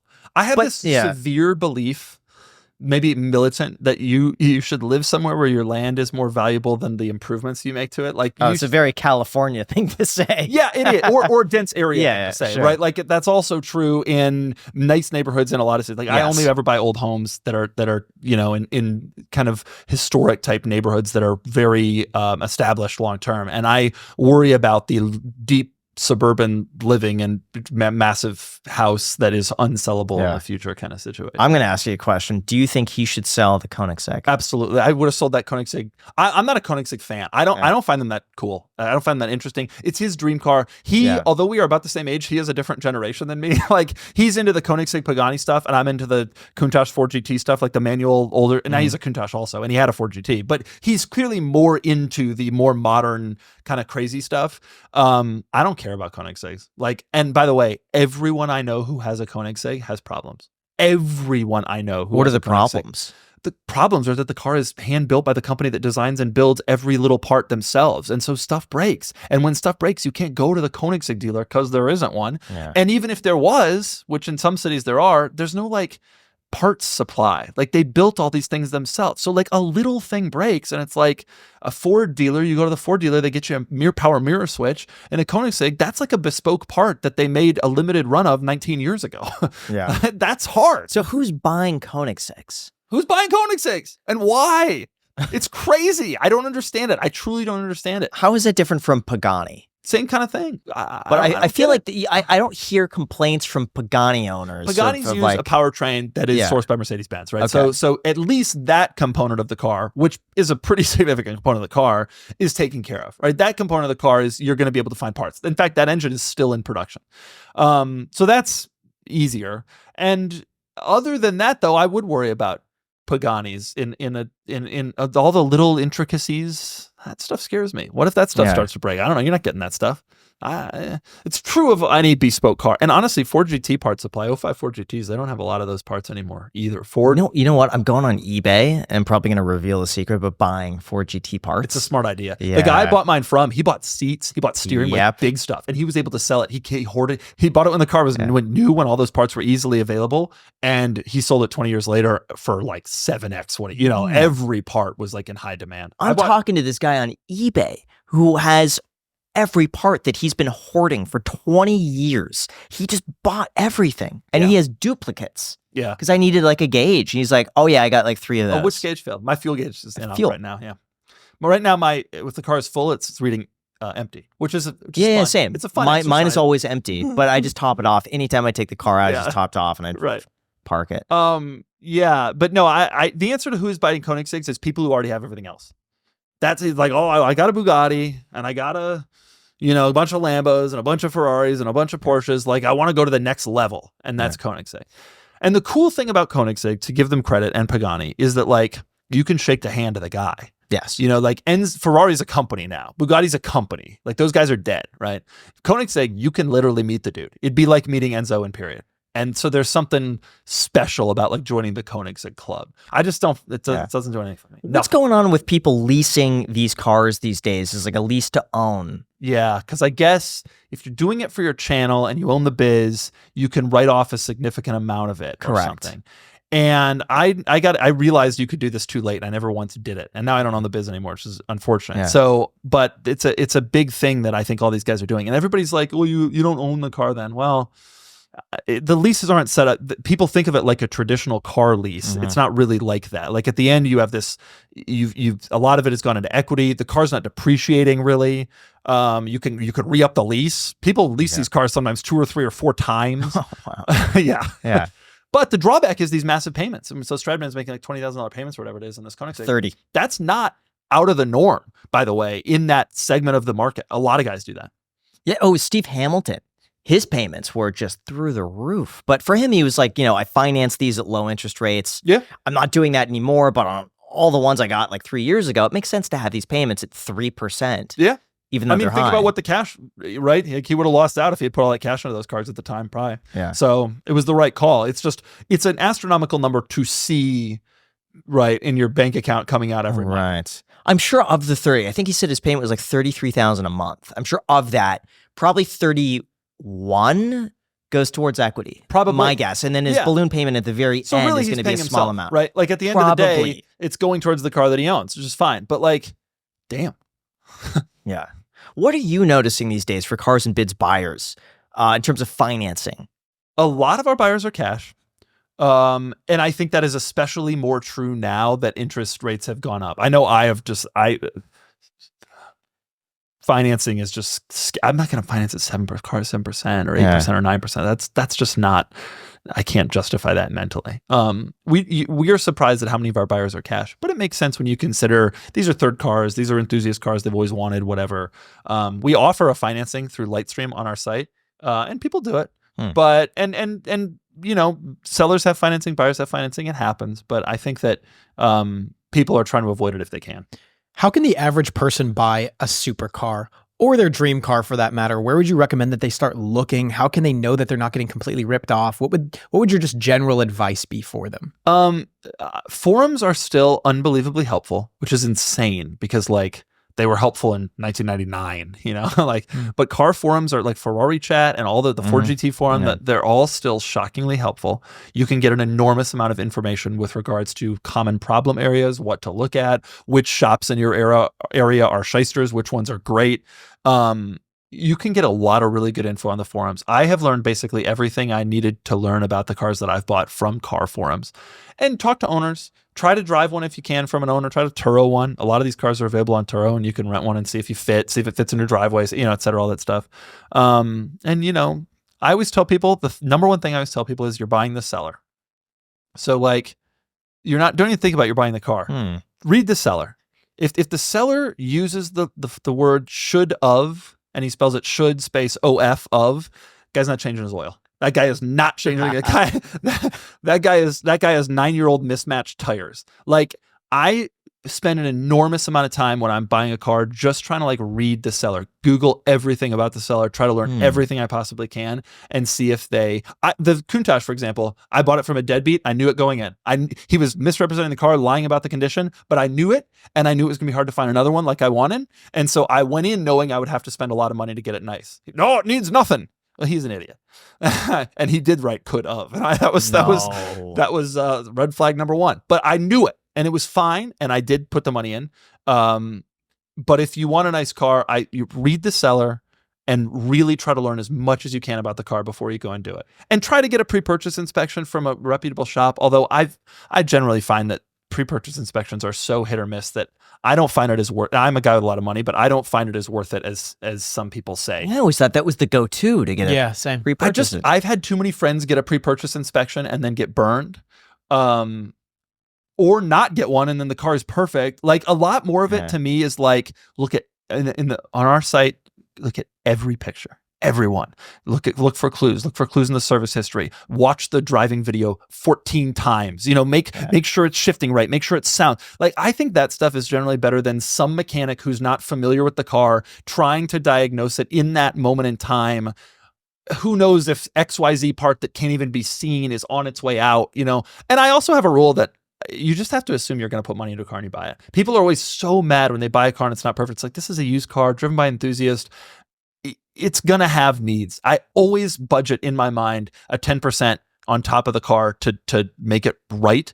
And I generally feel if you can't afford that 10% on top, you should probably focus on a less expensive car. For me, I find the comments actually the most helpful. Comments are tremendously People helpful. are Also. so in tune with certain cars that I've seen, like seller and picture 97. The cap you used isn't the original cap and was a replacement. Did you lose the original And cap? sellers hate this. On our site, sellers hate this, but number one, it's really useful for buyers. Yeah. And number two, if you are representing a good car and representing it well as a seller, it can benefit you. Like, if you can push off the crazy commenters and be like, nope, that actually is the right cap. And we tried 3 different ones. And here you can come in and look at, and I always tell people, buy the seller. Well, the seller can in that situation rise up and actually look like a real expert who's representing car really well. And I've seen sellers who hate those commenters and they're terrible, turn it around and actually make it clear that the seller really is an authority. And then instead of complaining, I always tell sellers, try to answer his question really thoroughly using good grammar and prove to people that your car is good. Interesting. Now, And it works. This might be controversial. For something like a Countach, what are your thoughts about buying a replica? Or like a Diablo? A lot of the replicas are they just weren't done well. And nobody's doing the replicas anymore. And so very few have really survived. I think that there are some very rare, nice replicas that are cool. But the real thing is just the real thing. If you can afford it, it's worth doing. If you can't, the kind of people who care can often tell. Like, when I see a Countach rep, I just know in 2 seconds, like, that it's What's fake. the dead giveaway? It's usually proportions because it's based on a non-Countach, and they had to fit the body of a Countach, the fake body they created of a Countach, onto the chassis of a car that is longer or shorter. And if you spend enough time looking at the car, you could just tell instantly, like, oh, that panel is wrong. That whatever. What about if they stretch the chassis though? There are replicas, and actually we had one on Cars and Bids. There are replicas where they just build a tube frame, like from ground up, where there isn't even a chassis, and they just fabricate the whole thing. Yep. And I'll be honest, we had this red one. replica I on the watched site. it. That car may have fooled me. The giveaway was it didn't have a gated manual. It still had the shift lever from whatever car they got the motor from, because those things had to marry. But like, everything else was that the only giveaway? Because I saw the rear end and I was like trying to compare it with the real thing, and like the problem is to make a replica that nice, you got to really spend. So they had a Lambo steering wheel, they had a Lambo seats, they had Lambo wheels. Getting wheels for a Countach probably $25,000. Like, to do it right, it's so hard that it's not worth. Like, by the time you're done, you're probably in the car almost as much as a real one would be, and then it'll never sell for as much as a real one. But that car was pretty cool. For me, it would be like, I would love a Countach or a Diablo, but I think I would be so worried driving the car around. It's not easy to drive. I'd be terrified of maintenance. No, so it just seems like it's not that bad. You should get a Diablo. No, I'm good. Everybody's terrified of maintenance. If the car is done right. There's this guy in Ohio who's a wizard. His name is George Evans, and he is like the guy for Countach Diablo. And I sent the car there, and I spent $50,000 with him, and my car starts every single time, and my car drives well. And I told him, when the car came back, I was like, I'm really impressed with the work you did. And he goes, honestly, I go toe to toe with the factory. Like, you compare my work to the factory's work from the period, it's going to look as good. Are you ever nervous about driving that car? I'm nervous about driving the Carrera GT because of the value. The Countach doesn't scare me. Do you mean because of the value or because of I might break down? Value. No, value, the or Countach like doesn't getting scare me a as much. door ding or someone merging into you, or it's like the mistake I made with my Carrera GT, and the mistake I was thrilled not to make with the Countach, was I bought a mild car that actually has some issues, like some cosmetic issues. If you look closely, even from here, well, maybe not because the Bentley's in the way, but I scraped the front bumper. The panels were painted at various different times. I really wanted a car I could use. specifically for that reason. And so, no, I don't get worried about that stuff because it's already kind of rough. Like the car should be repainted. If you wanted a Concours perfect car, you'd repaint it. But I'd rather just have a driver, and so I don't worry about that. Nonetheless, I do take the precautions. I clear film the windshield on all my cars. Okay. Because a new Ford GT windshield or Countach windshield is not really, you can't really get one anymore. So that kind of, I try to be a little careful. Okay. And what about the Carrera GT? Do you not park it places for fear out of like... Carrera GT is the greatest car ever built. However, I just wish it wasn't so expensive. I wish I could use it more. And I use it a lot. I've had the car 2 years and I've driven it 4,000 miles in those 2 years, which is a lot considering I'm not here in the summer, right? So I drive the car only 9 months a year.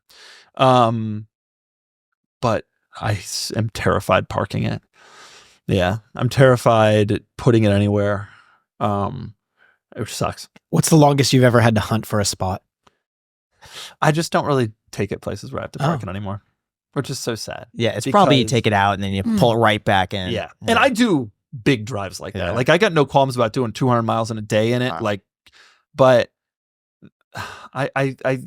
well, I've got to go to this place. I'll take the Carrera GT, look at the key, think, do I really want to? The other thing is like, I'm going to take it out to dinner, right? Well, then you got to sit at dinner worried the whole time. I would rather just drive a BS car and not have to think about it. And so I always do. My wife has only ridden in the Carrera GT once. And the Countach once. Did she like it? Yeah, but like, it's just not the kind of car I take out. You know what I mean? Like, and I wish that wasn't true. I wish that car cost $400,000 and I could just be like the Ford GT. I drove the Ford GT on a dirt road the other day. Like, I consider that my beater supercar. Like, I just abuse that car, partially because I know it's tough and it can take it. Yeah. But also because Carrera GT is just, it's not even a, Carrera GT is not even a fragile car, but if something happened, and imagine if you're someone who hits one, like you're in personal bankruptcy at that point, I think, because your insurance maximums ain't covering that. Right. That's a tough situation for everybody. So what's insurance look like for you on a car like that? Are you, I take it you're insured on all that sort of stuff, but. Yeah, but it's expensive, you know, to insure those cars. I think Carrera GT costs $15,000 a year to insure. Wow. Yeah. It's a lot. Ford GT is nothing, you know. Yeah, I pay like $150 a month. Yeah. Something like, or maybe less. I think it was like $110 a month. Carrera GT is expensive. Yeah. It's a really valuable car. Wow. Sad. What's the total overhead of owning these 6 cars? You know, it depends on the year. Because last year had a $50,000 Countach service. The year before that, I had a $50,000 Carrera GT service. It depends on the year. But I knew both of those were coming when I bought them. And I factored that into my purchase price. And honestly, I think especially on the Countach, if I were to sell the car today, I would get every penny of the $50,000 back. It's just showing that you did a big important service at the right guy with the right parts. And people are so scared of maintenance on those cars that having that proof is a big deal when you're going to sell it. But you know, sometimes I don't know. I haven't done anything with Countach since then. It has to cost me $1 since the service. That was a year ago, almost exactly. So last year $0, but the year before 50. So $25,000 a year. Of course, it doesn't really work like that. But I don't know. The fixed costs, insurance is obviously the most expensive. I think all the cars together are probably in the neighborhood of $25,000 a year or something to insure, maybe $30,000 a year to insure. How much value do you think you add to the car? Because I'd imagine there's a premium for having your car. I think that for the cheaper cars, when I go to sell them, there is that premium. I sold my Land Cruiser. I sold my Defender. Those cars are, you know, Land Cruiser $35,000 car. The Defender sold for like 90. I think people were like, oh, it'd be cool to have one. And also it'd be cool to have Doug's. I think when you get into this realm, people don't care about that stuff. Everybody who had a Countach was somebody. Everybody who had a Carrera GT was somebody. People care more about having like the car is well made. And I think there's, in a way, some of these cars may even get hurt by the fact that some YouTuber had it. They assume if you're a YouTuber, you're probably hooning it or doing dumb stuff with the car, which is one of the reasons why I'm militant about maintenance, repairs, making sure everything is beautifully documented, because I really maintain these cars the way a true enthusiast would. But I don't think these cars, I would get a premium. I don't know. I think it would, just having the car that you reviewed. And I'm sure there's a lot of people out there that just say, hey, would you review my car? And then they could turn around and say, as seen on Doug Demuro. For certain, when we sell the cars on the site that I reviewed, which is on Cars and Bids, when we sell them after I review them, they definitely get more money. But I think part of that is because just they went to a wider audience. Yes. Right? But there is some people find it fun for sure that like they have the car that was in the Doug video. I think it'd be cool. Like, this is the Doug car. It was on the channel. It's definitely cool. That may be worth some premium. And certainly, like I said, for the cheaper cars I sell, there is some premium. But I think the type of people who would buy a Carrera GT are they're not paying up for me. It's a very specialized car, and they're fairly available, and so you want to find the right It one. could be like the Jerry Seinfeld car. Those get I premiums, asked Leno the very question you asked Yeah. me, and Leno was like, "No, I don't think my cars have a premium." Leno doesn't sell anything, Yeah. but he's like, "I don't think my cars have a premium," and I'm like, oh, I 100% totally they do. disagree. Yeah, But Leno's the 100%. kind of guy who would never say that. Like he doesn't want to think of himself that way. He wants to think of himself as sort of a down home, like I do my own work kind of guy, and in a lot of ways he is. Yeah. But he's still Jay Leno. And I think that his car, all of them, it would be able to say this was out of the Jay Leno collection would be a big deal. What do you think are the most overrated cars? I mean, the one I'm most known for, I really think the Lexus LFA is overrated. I think that car is way more valuable than it should be. I don't think those cars kind of suck. I think honestly, a lot of the Koenigsegg Pagani type cars are kind of overrated. A lot of the new cars that are made to be special just for rich guys, I find to be really kind of gross and just not cool. Like there's a new Countach. Like, Yeah, but it was $2.5 just an Aventador million, rebody. That's not a special car. The old Countach was a special, unusual, crazy thing. I find a lot of those like special editions just to make rich guys feel like they got one and so they're special are really overrated cars. And I think the market will realize that. There's a lot of those cars. They are valuable now. I don't think they're going to be valuable in 20 years. So what car stereotypes have you found are true about Almost people? all. People have stereotypes for a reason, man. Raptor owners really are like that. Dodge Ram owners really are like that. I find almost all the vintage Porsche guys are the annoying watch obsessed, like they are all the car stereotypes are generally true. I typically So what stereotypes are there for the Carrera GT owners? I think that Carrera GT owners are a lot of them, as I have come to learn, but I think the stereotype is out there, is that they're obsessed with keeping the car pristine, never driving it so that the values continue to rise. An enormous portion of these guys don't touch their cars and are like kind of keep it in a bubble type guys. People are, whenever I post a picture of mine anywhere, people are like, I can't believe you're driving it. And it's like, that's a car. And also, it is really the greatest driver's car ever built. And so there's this stereotype that like, it's a hard car to control and to own. And so the type of people who would actually drive one, they must know what they're doing. I don't feel that way. I feel the car is actually pretty easy to drive, but. And what about Ferrari owners? I mean, Ferrari owners have the stereotype of all the Ferrari gear and bragging to everybody that they have a Ferrari and all that. And I generally find that often is the case. Like those guys are really proud that they have a Ferrari. And sometimes it's like, okay. Do you know how to tell someone has a Ferrari? Yeah, they'll tell you. They'll tell you. Yeah. 100% of the time. Like really, really out there. It's actually funny. I think about this a lot. Until I got the Countach, my car collection was a Carrera GT, a Ford GT, and the convertible G-Wagon. And to a sort of car enthusiast, none of those cars sound cool. Carrera GT, oh, my uncle has a Carrera, right? They don't, Ford GT, oh, you got a Mustang, right? Convertible G-Wagon, oh, G-Wagon, yeah, okay, oh, yeah, it's an old one with a soft top. And it's like, no, you don't understand. And now that I have the Lambo, that everybody knows that car. But I always kind of found it funny that like to the casual observer, I was just kind of a loser. Whereas some guy who spent 40 grand on a used Ferrari can go brag that he's got a Ferrari and everybody's like, oh, yeah. That's funny. What car would you least like to drive for 1 year straight? A lot of very compromised exotic cars. Big cars too are really hard to drive, like giant trucks. I reviewed a Ford F650 one time, which is actually a thing. And stuff like that is just hard. You can't park and you can't get into any building, any garage, anything like that. But also Countach, as much as I love it, like when I park it at the end of a long day of driving it, I'm like, I'm good. And I don't take it out for 2 weeks. What car would you least like to be seen driving? Oh, that's a good one. Hummer H2. Really? Yeah, those are pretty. 2004 These days though, Hummer H2s are kind of starting to become cool again, actually. Really? I don't know. There's nothing that I am a wide adopter of like all manners cars. I've had Korean, British, German, American, and Japanese. I've had it all. I don't really have a lot of like, so you see me in a car that has a bad rep, whatever. I'm cool with it. Yeah. Now, in terms of running cars and bids, to shift into this, what was the most surprising thing about running a business and taking that from YouTube to like an actual company? Running a business is hard. It turns out it's quite hard. There's like customers and employees, and it's not easy to do. Like it's hard. You seem so much more relaxed today than when we first met. I agree. Like back then, you were very just like Well, I at don't the know. time, It seemed like you had a lot going on. I was with, like, obsessive about everything. And it's been nice to have an investor partner who worries about some of that stuff, not for me, but like in addition.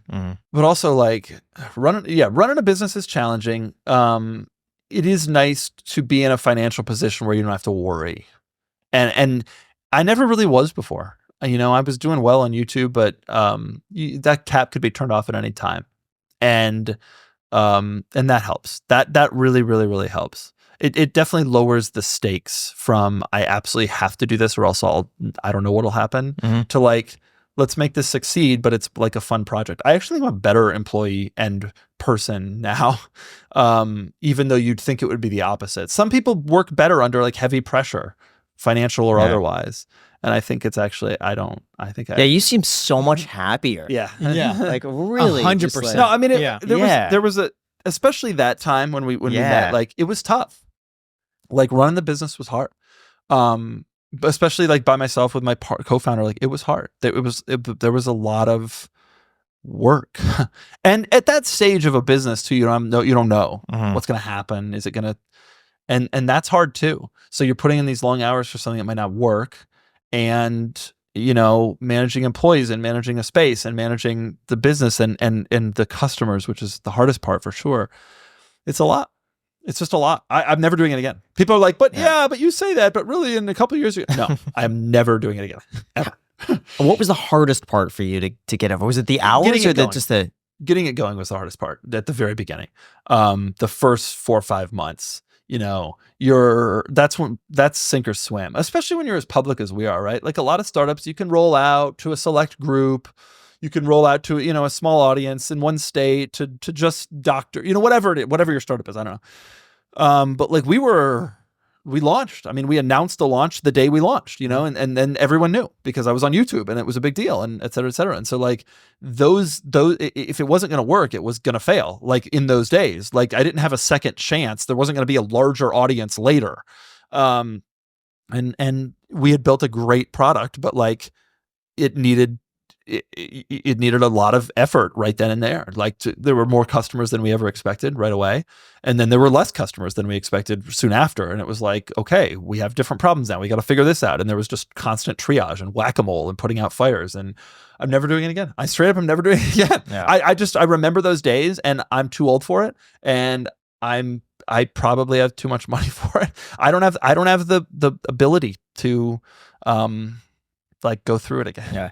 And also, by the way, the YouTube channel was like that too. Yeah. And so like, really, I consider it that there were two successful businesses. The YouTube channel also had a very difficult start, a lot of effort, an enormous amount of work, long nights, long hours, long weekends, a lot of travel. Then we started the cars and bids business, which was all of those things once again. So like it happened twice. And I think that's all you get. Some people get more. That's all I get. How has your job changed since the investment in cars and bids? It changed in my mind for the dramatic better, which is that I don't have to really deal with a lot of the day-to-day operations anymore. And I can instead focus heavily on the thing that not only do I do best, but I enjoy the most and I am most valuable to the business in, which is making the videos. You know, I was personally setting reserves. Like people would send in their car and I would like be the one to type like, you know, we'll offer you 20. Oh, I want 25. Like I personally did that just by myself for the first 6 months. And we hired one other dude and then me and him did it. And for the next year. So like, it's nice not to have to do that anymore. And I've replaced that time. I certainly don't work less, but I've replaced that time with filming videos, which again is most beneficial for the business to have me out there. But also I just enjoy it. I to this day, people are like, don't you get tired of it? And I'm like, nah, the quirks and features, I still, to this day, I'm like, I can't wait to see what this Bentley's going to have, you know? That's so interesting. Do you find that you're less motivated because you have less skin in the game? No, surprisingly, no. I'm not necessarily less motivated, but it is nice not to be in a position where like it has to be a certain outcome. It's nice. Interesting. Now, for sellers who sell their cars on auction websites, I'm curious, does having a no reserve help get a higher price, or like what sort of strategies? If the car's good, yeah. We generally find that no reserve cars bring more money, more bids, more comments, more views, more money, almost always. But you can also get screwed. I always tell people, if you have like a good car that you're confident is good, you take good photos. I tell people you are your own reserve. Like if you take good photos, you're a good seller who answers questions, who has a video, who has service records, like you don't need a reserve. You just don't. Like that stuff is your reserve. And then going no reserves shows a level of confidence in the car that you know it's going to do well. And buyers know they're not wasting their time. So that's a winner. If the car is sketchy, I don't know. If you're, or if it's just a weird car that you don't know, there's not much comps, you don't know where the market is, you have this idea in mind, yeah, it makes more sense for reserve. But when I sell all my cars, I sell them all with no reserve, and not even cars that I get like views on when I talk about it. Usually when I get to the point where I'm selling a car, I just want it gone.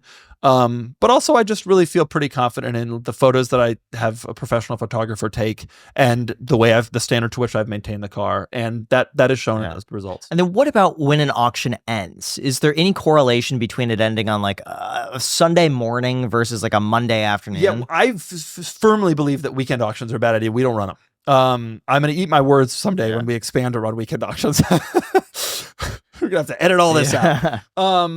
We don't run weekend auctions. Other than that, we have not found a correlation. Some sellers are convinced. I only want my cars on Monday. Yeah. And it's funny because you'll hear guys be like, I won't sell on a Friday. And so we will accommodate that and we'll schedule them not on Fridays. But like you have another seller who's equally as smart in his mind. He's like, I only want Fridays. And it's like, all right, well, we'll accommodate that too. But just so you know, you guys should talk. We have not found it. You would think there would be some correlation, but we have not. Now, I do think that generally speaking, in winter, you probably get a little less money for your enthusiast, especially sports car, than in spring, summer, fall. What about correlation between two competing cars? Like I noticed for the Cybertruck for a while, there's only one at a time that would end. And then a few days later, a new Cybertruck We try not up. to run two competing cars at the same time. Okay. With Rivians, it got to a point where we couldn't do that. There were just so many. We would try to run them geographically distinct. So if one is in Boston and one is in San Francisco, we could run those. They're probably not competing. But I do think that does have an impact. If you run two cars at the same time, certainly a person could be like, well, I didn't win that one, but I'll win this one. And so I'm not going to bid as high. Interesting. And what about for buyers who buy a car sight unseen? How do they ensure that the car is going to be in good working order? Is it purely just, buying the seller? Buying the seller. This is one of the reasons we require so much stuff. And sellers get really frustrated with us because it's like, I got to put in 150 pictures and 3 videos, and I got to submit all the documentation and the title and all that. But it makes the process better for everybody, not just buyers, but sellers too. Like when you don't do that, and I got a buddy who just bought a Bentley on a competing platform that just was grossly misrepresented. And when you don't do that, the result is that you end up with an upset buyer who's then going after the seller. The seller is in that situation trying to resolve that. The auction business has to step in. It's a tough thing. You want to try to you want to try to ask for as much stuff as possible to allow buyers to do as much diligence. Yeah. That doesn't mean they will. And in a lot of cases, we've had buyers be like, oh, this dent's on here. And it's like, the dent is in every picture. But they complain. And it's like, well, okay. Then that's that's a more difficult problem to solve. Yeah. How many cars do you deny selling? A lot. But you'd be surprised. People submit Nissan Rogues and stuff. We probably deny more than half the cars that get submitted. Really? But a lot of it's just open trash, like traffic car, like Honda Civics that have automatic 12-year-old Honda Civic with 200,000 miles. I don't know how they found us. Like, what are you doing here? But a lot of stuff just gets denied straight away. So the numbers make it seem like we're very selective, but with enthusiast cars, we try not to be too selective. I like to be the platform that sells the crappy one that it's so rough that if you want to just turn into a track car, you can. And also the nice one that is like going to be a special show car. To me, I will say I like how curated it is, that it seems like every day I could go on, see a few new cars, read new comments, and they're all interesting. And it's not just, blown up with Toyota Camrys.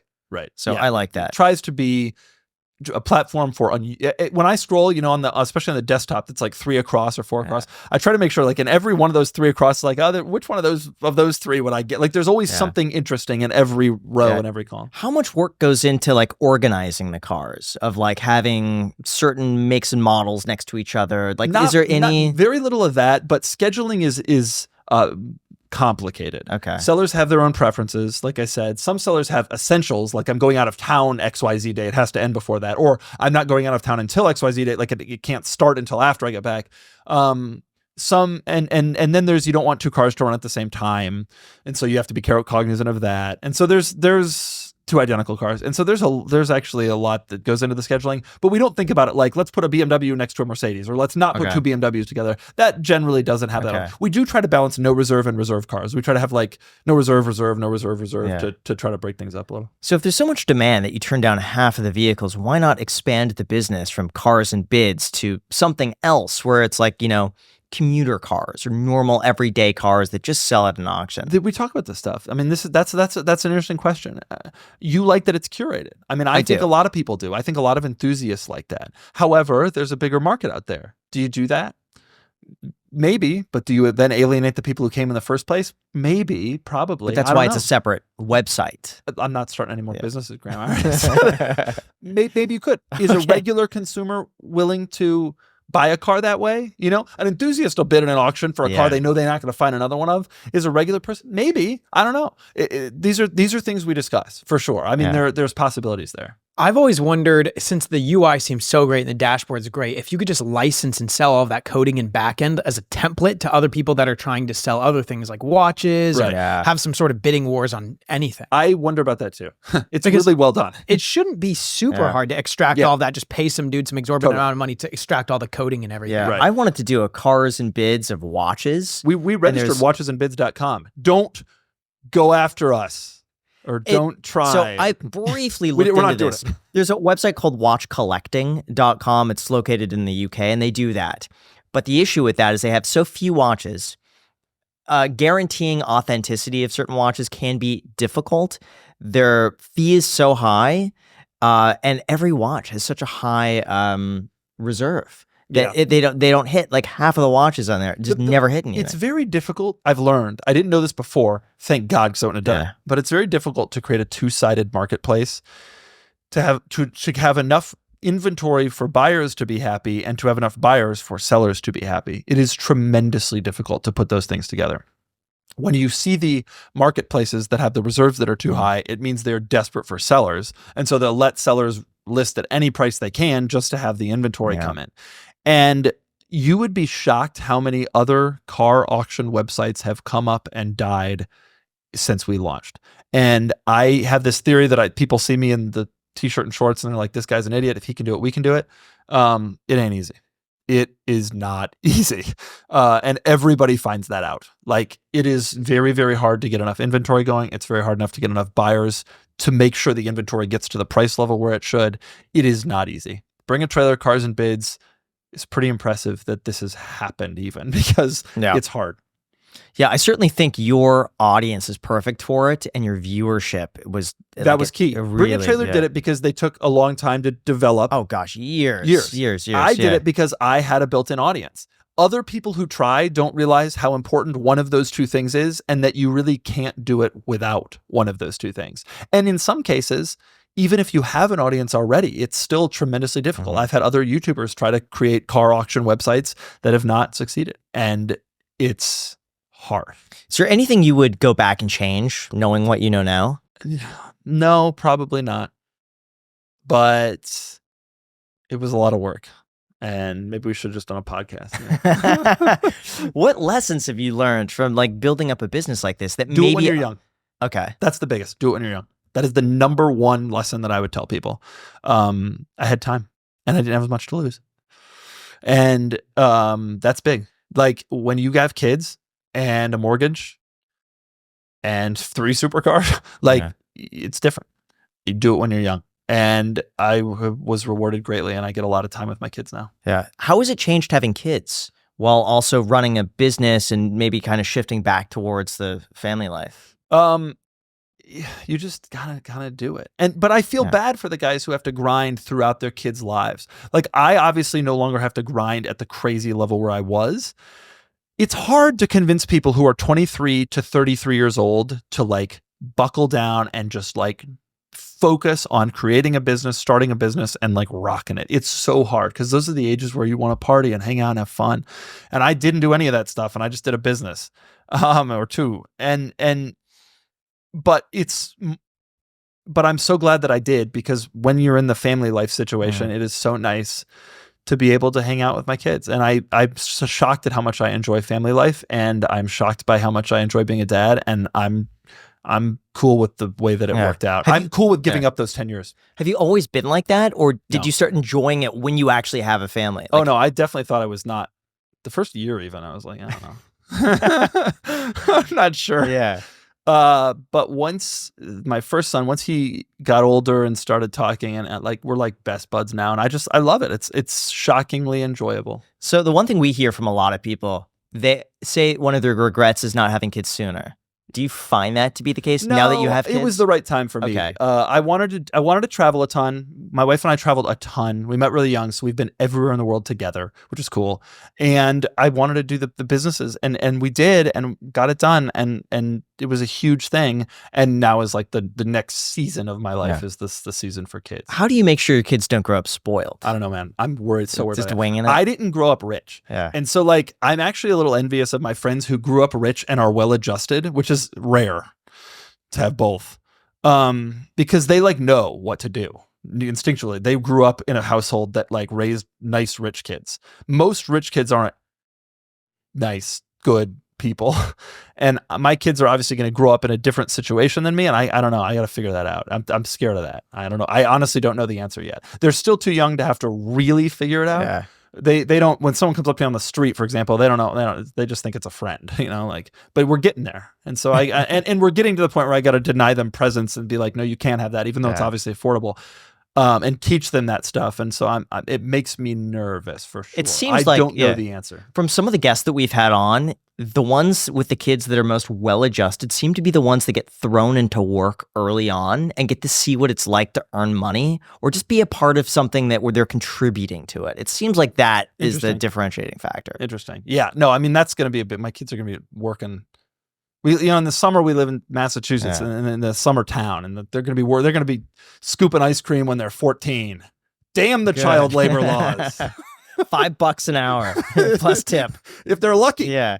But no, that scares me a lot. Interesting. And what about the secrets to having just a long-standing marge and a happy relationship? I've been married now for only 7 years, but I've been with my wife for a long time, of 15 years.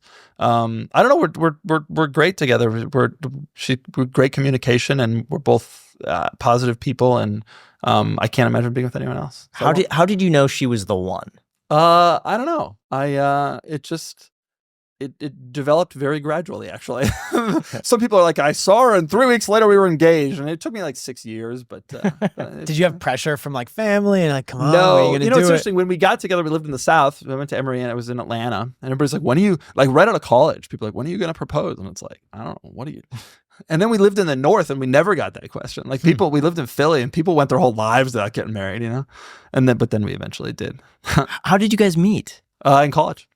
I was my wife's RA, believe it or not. And it worked. Were you lenient? Yeah, I was the cool RA. The only reason I became an RA was because I wanted a single room that was on campus. I didn't want to have to commute from some off-campus apartment, but I didn't want to share a room. And so all the on-campus rooms were like doubles or triples. And so I was like, well, I can be an RA. So I did. And so what was the pickup line for Jack? Like what line did you use? Is Jack looking? Jack is looking. I don't know. Hey, I'm your RA. Nice to meet you. I don't know. It didn't happen that way. That's smooth. What do you do, Jack? You go. You try it. You on the apps? Yeah, I am, but I don't spend a lot of time on them anymore.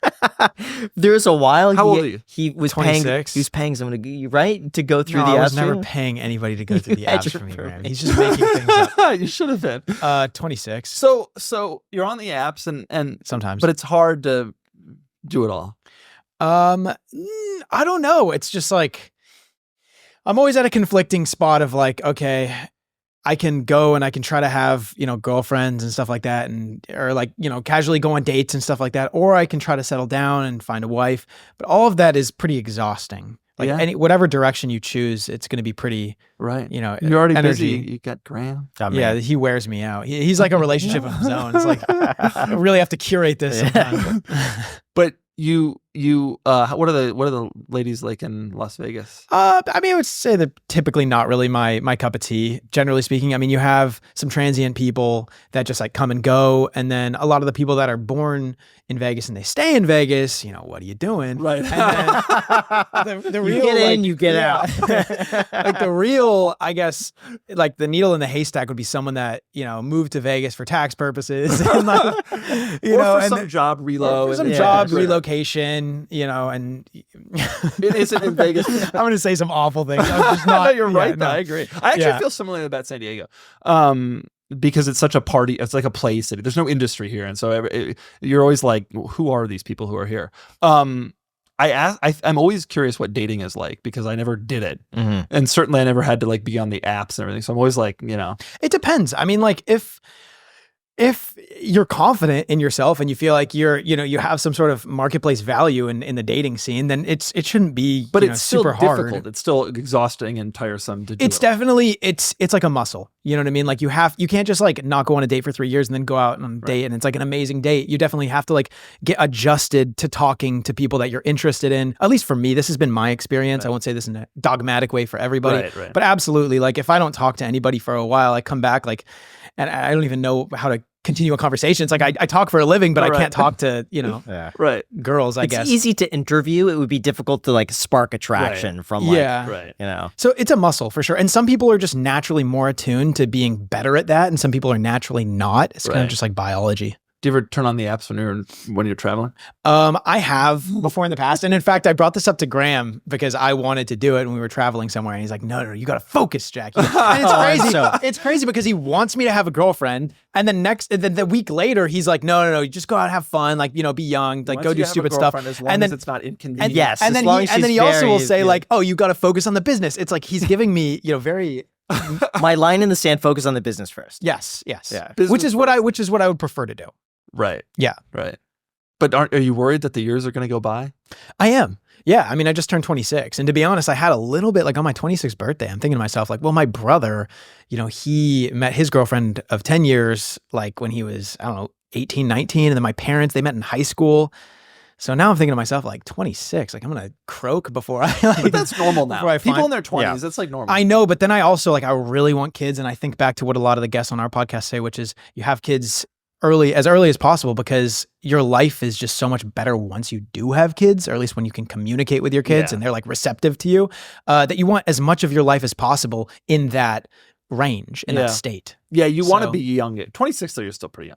Yeah, but I also like, I don't want to mess up. So I also want to date the person for a long time. It's like time is pretty sparse. And then though. there's time before you want to have kids. And Yeah. So it's complicated. You know, I'm pretty confident in my ability to figure it out. I have some actually, surprisingly, he is a good mentor as much as I give him. yeah. He usually doesn't lead me in the wrong direction. So have you ever said no to one of the partners? Has he ever like introduced you to a partner and you've been like, you got it. he gives his insights, you know. Yes. Yes.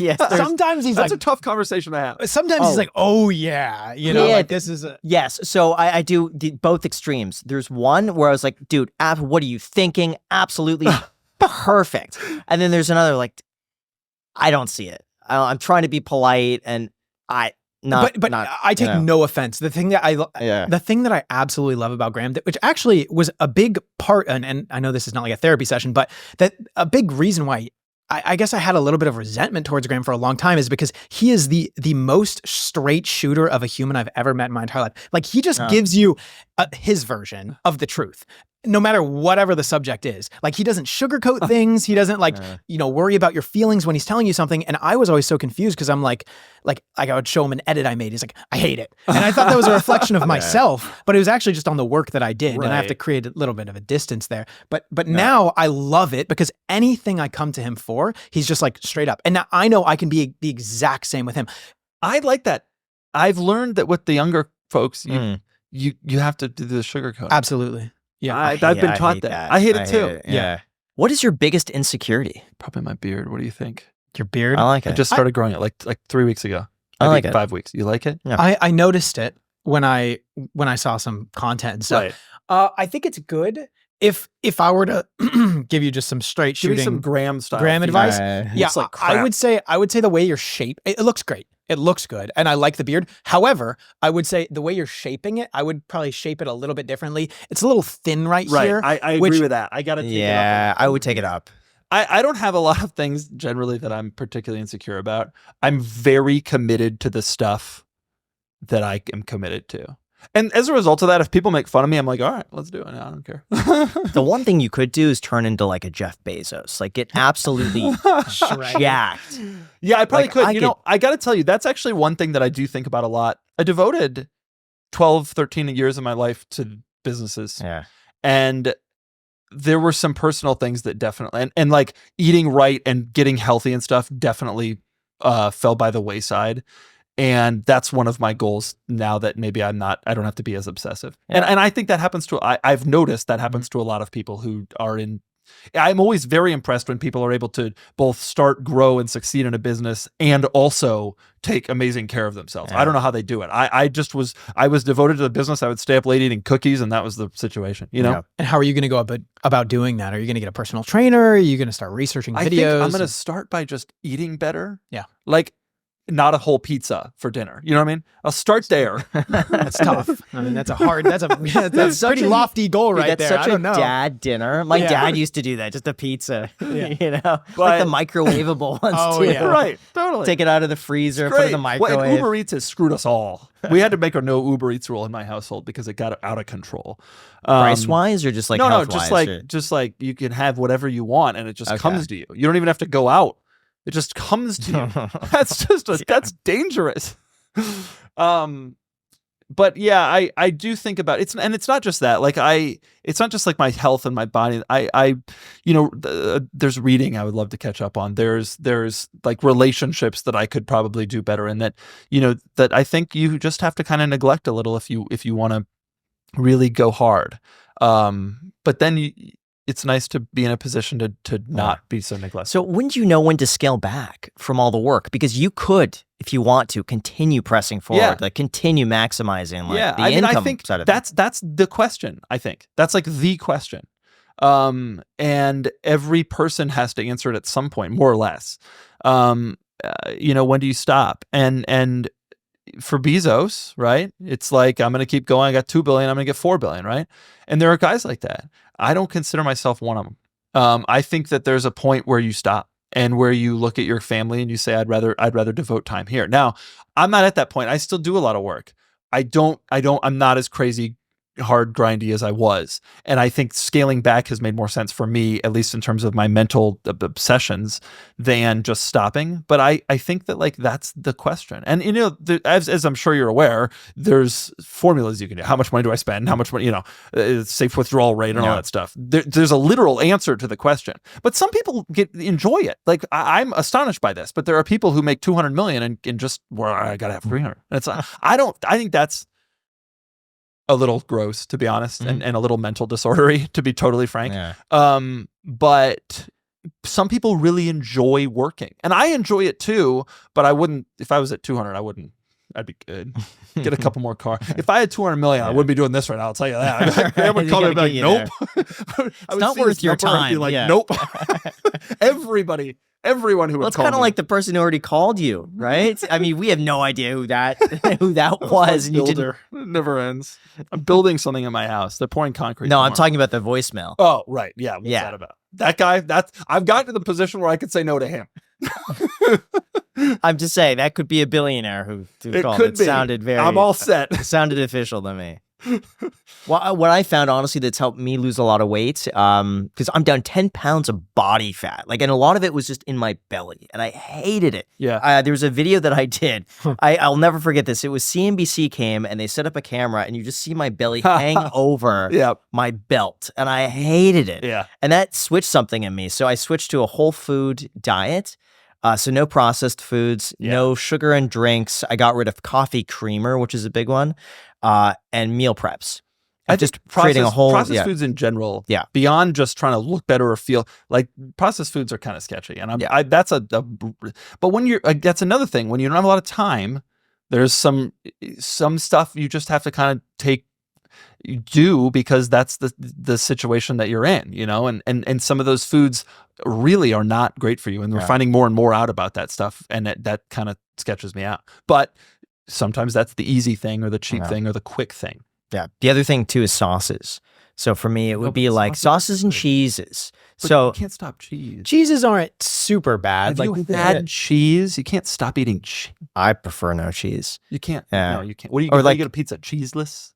I just don't eat He pizza. doesn't eat pizza. I just don't eat no, pizza. I kind of had to stop that too. Yeah, but Chipotle was a good example where I think I'm eating really healthy, but I get like 2 things of sour cream on top of it. So it would be really sour cream mixed in with all the other stuff with the cheese on top of it. And I'm like, this is double the calories than just having the food itself without the 2. Right, that's true. So it's like but little it things taste add up. as good. No, it doesn't. But you get used to it, believe it or not. Like my palate now, I could eat something totally plain and enjoy it. Yeah. It's like you're the dog. It's so excited for just like the same food every day, but it's all they know, really. Also, when you eat less, it tends to make you more hungry, which I think also being hungry can be a good thing. Like if you live your life for like 5 years and you have never been hungry once in those 5 years. Right, it's not a good situation. No, and I notice I have better mental acuity when I'm hungry. Oh, me I too. notice that I'm more energized when I'm hungry. Everything for me in terms of productivity is generally better when I'm hungry. Obviously not starving, but like, you know, haven't eaten in a few hours. For years, up until a couple years ago, I wouldn't eat until dinner all day. Or just go. Yeah. I feel like after I eat, there's like definitely like a kind of brain lowness. fog. And things that taste better when you're hungry me too. too. So you could true. eat a little bit I more plain. love, I love the non-sour one cream dinner. stuff. To me, I love the one dinner because it's like one meal that you get to treat yourself with. Yeah, And you the can end- kinda and have it's a the bad end of meal. the day. You and don't you're- have to be obsessive about calorie if you're willing to do that. And a lot of people can't do that, but I got no problem with not eating all day. You mentioned reading. What's like some of your favorite books? You know, I'm not a book guy. Like books, Audiobook? books are long. You ever read a book? Sometimes. I love long form journalism. Long form articles are my favorite thing in the whole world. And I spend, when I have free time, I spend it reading long form, like in the Atlantic and New Yorker and New York Times and Wall Street Journal, like a good 2-hour read about some obscure subject. I will eat that up. I love it. Like what obscure subject? Oh, anything and everything. I don't like sports, but I love sports long forms. I'll go for days on like the college football, the draft thing. What the hell is it called? I have absolutely no qualms. I like love getting deep into subjects, even if I'm not that into the subject. I also hate reading like car long forms. Anything that I actually know, would like to learn something in a long form. And I love long form journalism. My favorite thing in the whole world. What other interests do you have outside of cars? Very few. I love travel. Okay. I love houses and architecture. I own 2 old homes that I absolutely am obsessed with. I love. I'm a huge vintage home enthusiast. Me and, too. I like travel and- 1920s craftsmen or Yeah. Spanish. Yeah, I have a Victorian too, an 1880s Victorian. That's like become So hot. I wanted to get a Victorian house in Jefferson Park, Los Angeles. They have a lot of Victorian homes. Yeah. It's so expensive to refurbish those homes to period correct aesthetics. A lot of wood, a lot of paint. Yes. Yeah. But it's very expensive to maintain too. Yeah. But I really am obsessed with the houses, and just like places and travel in general. Everybody says travel, but I'm like really obsessed with travel. And then I have taken up tennis for some reason. I play tennis every day. Pickleball? No, pickleball's for children. Don't get started on that. We defended were having such good banter this whole podcast, and then you had a bad mouth pickleball. Do you play tennis? I have. Oh, but you play the like lesser. People are gonna no. hate that. Everybody easy. loves Yeah, pickleball. everyone Tennis loves is hard. Singles tennis. Have I you only ever play played singles. pickleball? Yeah, you stand there and you hit the ball and Oh, you do it in jeans while you're holding a You've drink. never played anyone that's decent in pickleball. That's what I'll tell you. Okay, but for tennis, you don't even have to play someone who's decent to get a real workout. You ever see the size of a tennis court? It's like the size of this room. It's like huge. Yeah, but you don't get rallies.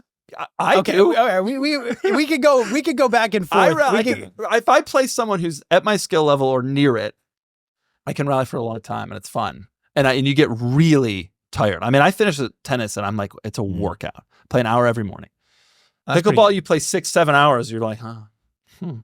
I think he needs a real challenge. I think that's what Sipping you a need. drink while you're doing that. Yeah. Sipping a drink. Texting and the one. Texting. You could def text while you're playing pickleball. Lastly, where would you recommend people travel? What's like your favorite travel destinations? I know you really like. It depends travel. greatly who people are. I find that to be such a huge, like we love our Nantucket, but it's not for everybody. Lake Como is my favorite place in the whole world in northern Italy, but that also is not for everybody. It's especially if you want to do it right. It's actually kind of rural and there's not a lot much to do. But I don't know. I really think that seeing the world is really important. And I have truly loved and enjoyed getting out there and seeing unusual and different and special places. And so I think just anybody who can get anywhere and do anything. I think that if you're baseline, if you just are an American who's never traveled overseas, Italy is the coolest place in the world. It gives you everything. You can still use your English, but it does feel like a different country. And it's kind of an insane place, like you want a foreign country to be. And it's absolutely beautiful. Italy has it all. But there are so many great places that you can travel to. And I just think that everybody should. I think people would learn more and the society would be better if people knew more about each other's cultures. I will never forget when I went to Dubai, and the Muslims and the American conservatives, they don't really get along that well, right? And I went to Dubai, and I will never forget I land and I'm driving around, and what are they doing in Dubai? They're driving giant pickup trucks, going out into the desert, rolling over sand dunes and shooting guns in the air. And I'm like, if you guys would just meet, I actually think best friends. We have a lot in common here. Would be okay. I think everything would be all right here. But I think a lot of people don't want to, that the fear of other is a big deal. And so I think travel helps to bridge that gap. And I think it's incredibly important. You know what would do so well for you is traveling, but doing quirks and features of different locations. It would have. If I was in a position where I was willing to travel at the level that I would have to do to make that many videos, I've always felt that travel videos on quirks and features and house tours, if you were to go around the globe, I would love that. Would kill. Yeah. But I just don't want to put it. I'm good. This is for you. You could create a travel agency around your business of curated things that you could buy into. You totally could. You want a quirky trip? Yeah. No, Jack, this is you run with it.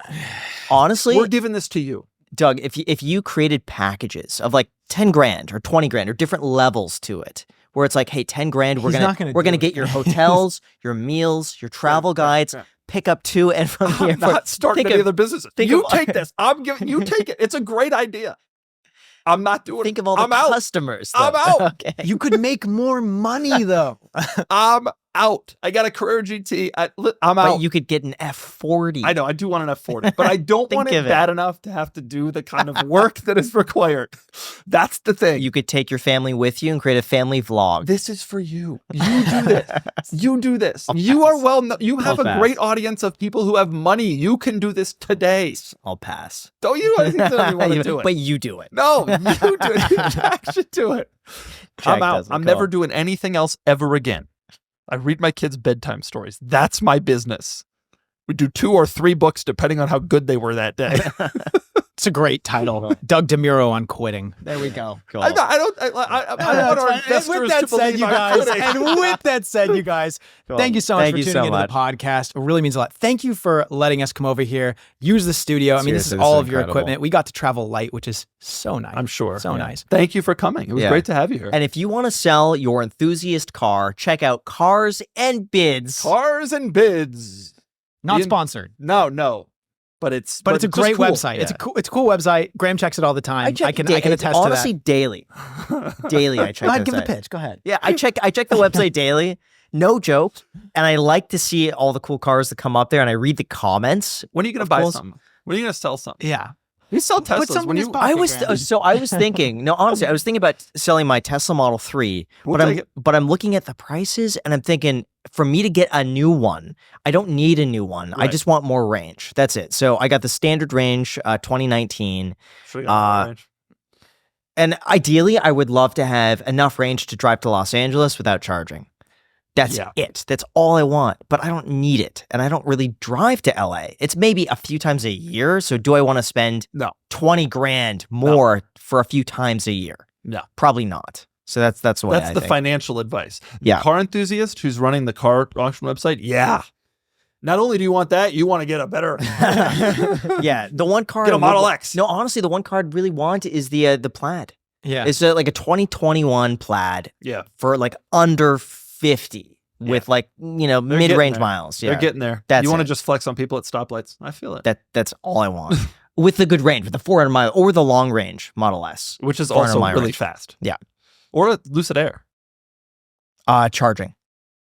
Yeah, but those Charging cars have like issues. 500-mile ranges. Just in case. You could I drive the don't Lucid know. Air from Vegas to Los Angeles, back again to Connecticut. No charging. No, I'm kidding. Yeah. I don't know. It's just the idea of not having a charger within like, Well, they 50. can still charge them. You go to Electrify America. They're They're so bad. Yeah, they got no? 12 charging stations at Electrify America. 1 or 2 of them probably work. I've seen. We're never going to get Electrify America to sponsor us now. I've seen some of the charging stations that are not Tesla. They're awful. I mean, absolutely horrible. No. And then the government waste with how much money like they've just spent and subsidized for these things that don't work, that are just Previous broken. to putting the charging stations and the chargers in my house, I have had to charge publicly sometimes. And I mean, the Electrify America station near my house, you can get 1-2 miles of range if you're willing to put in 20-25 minutes. Bad. So, yeah, it's not good. Yeah. But you know what? We'll talk. Maybe there's a scenario where my car will be on Cars and Bits. Bring it The on. $78 Tesla Model 3. With that said, you guys, thank you so much Thank for you. watching. Till Till next next time. time.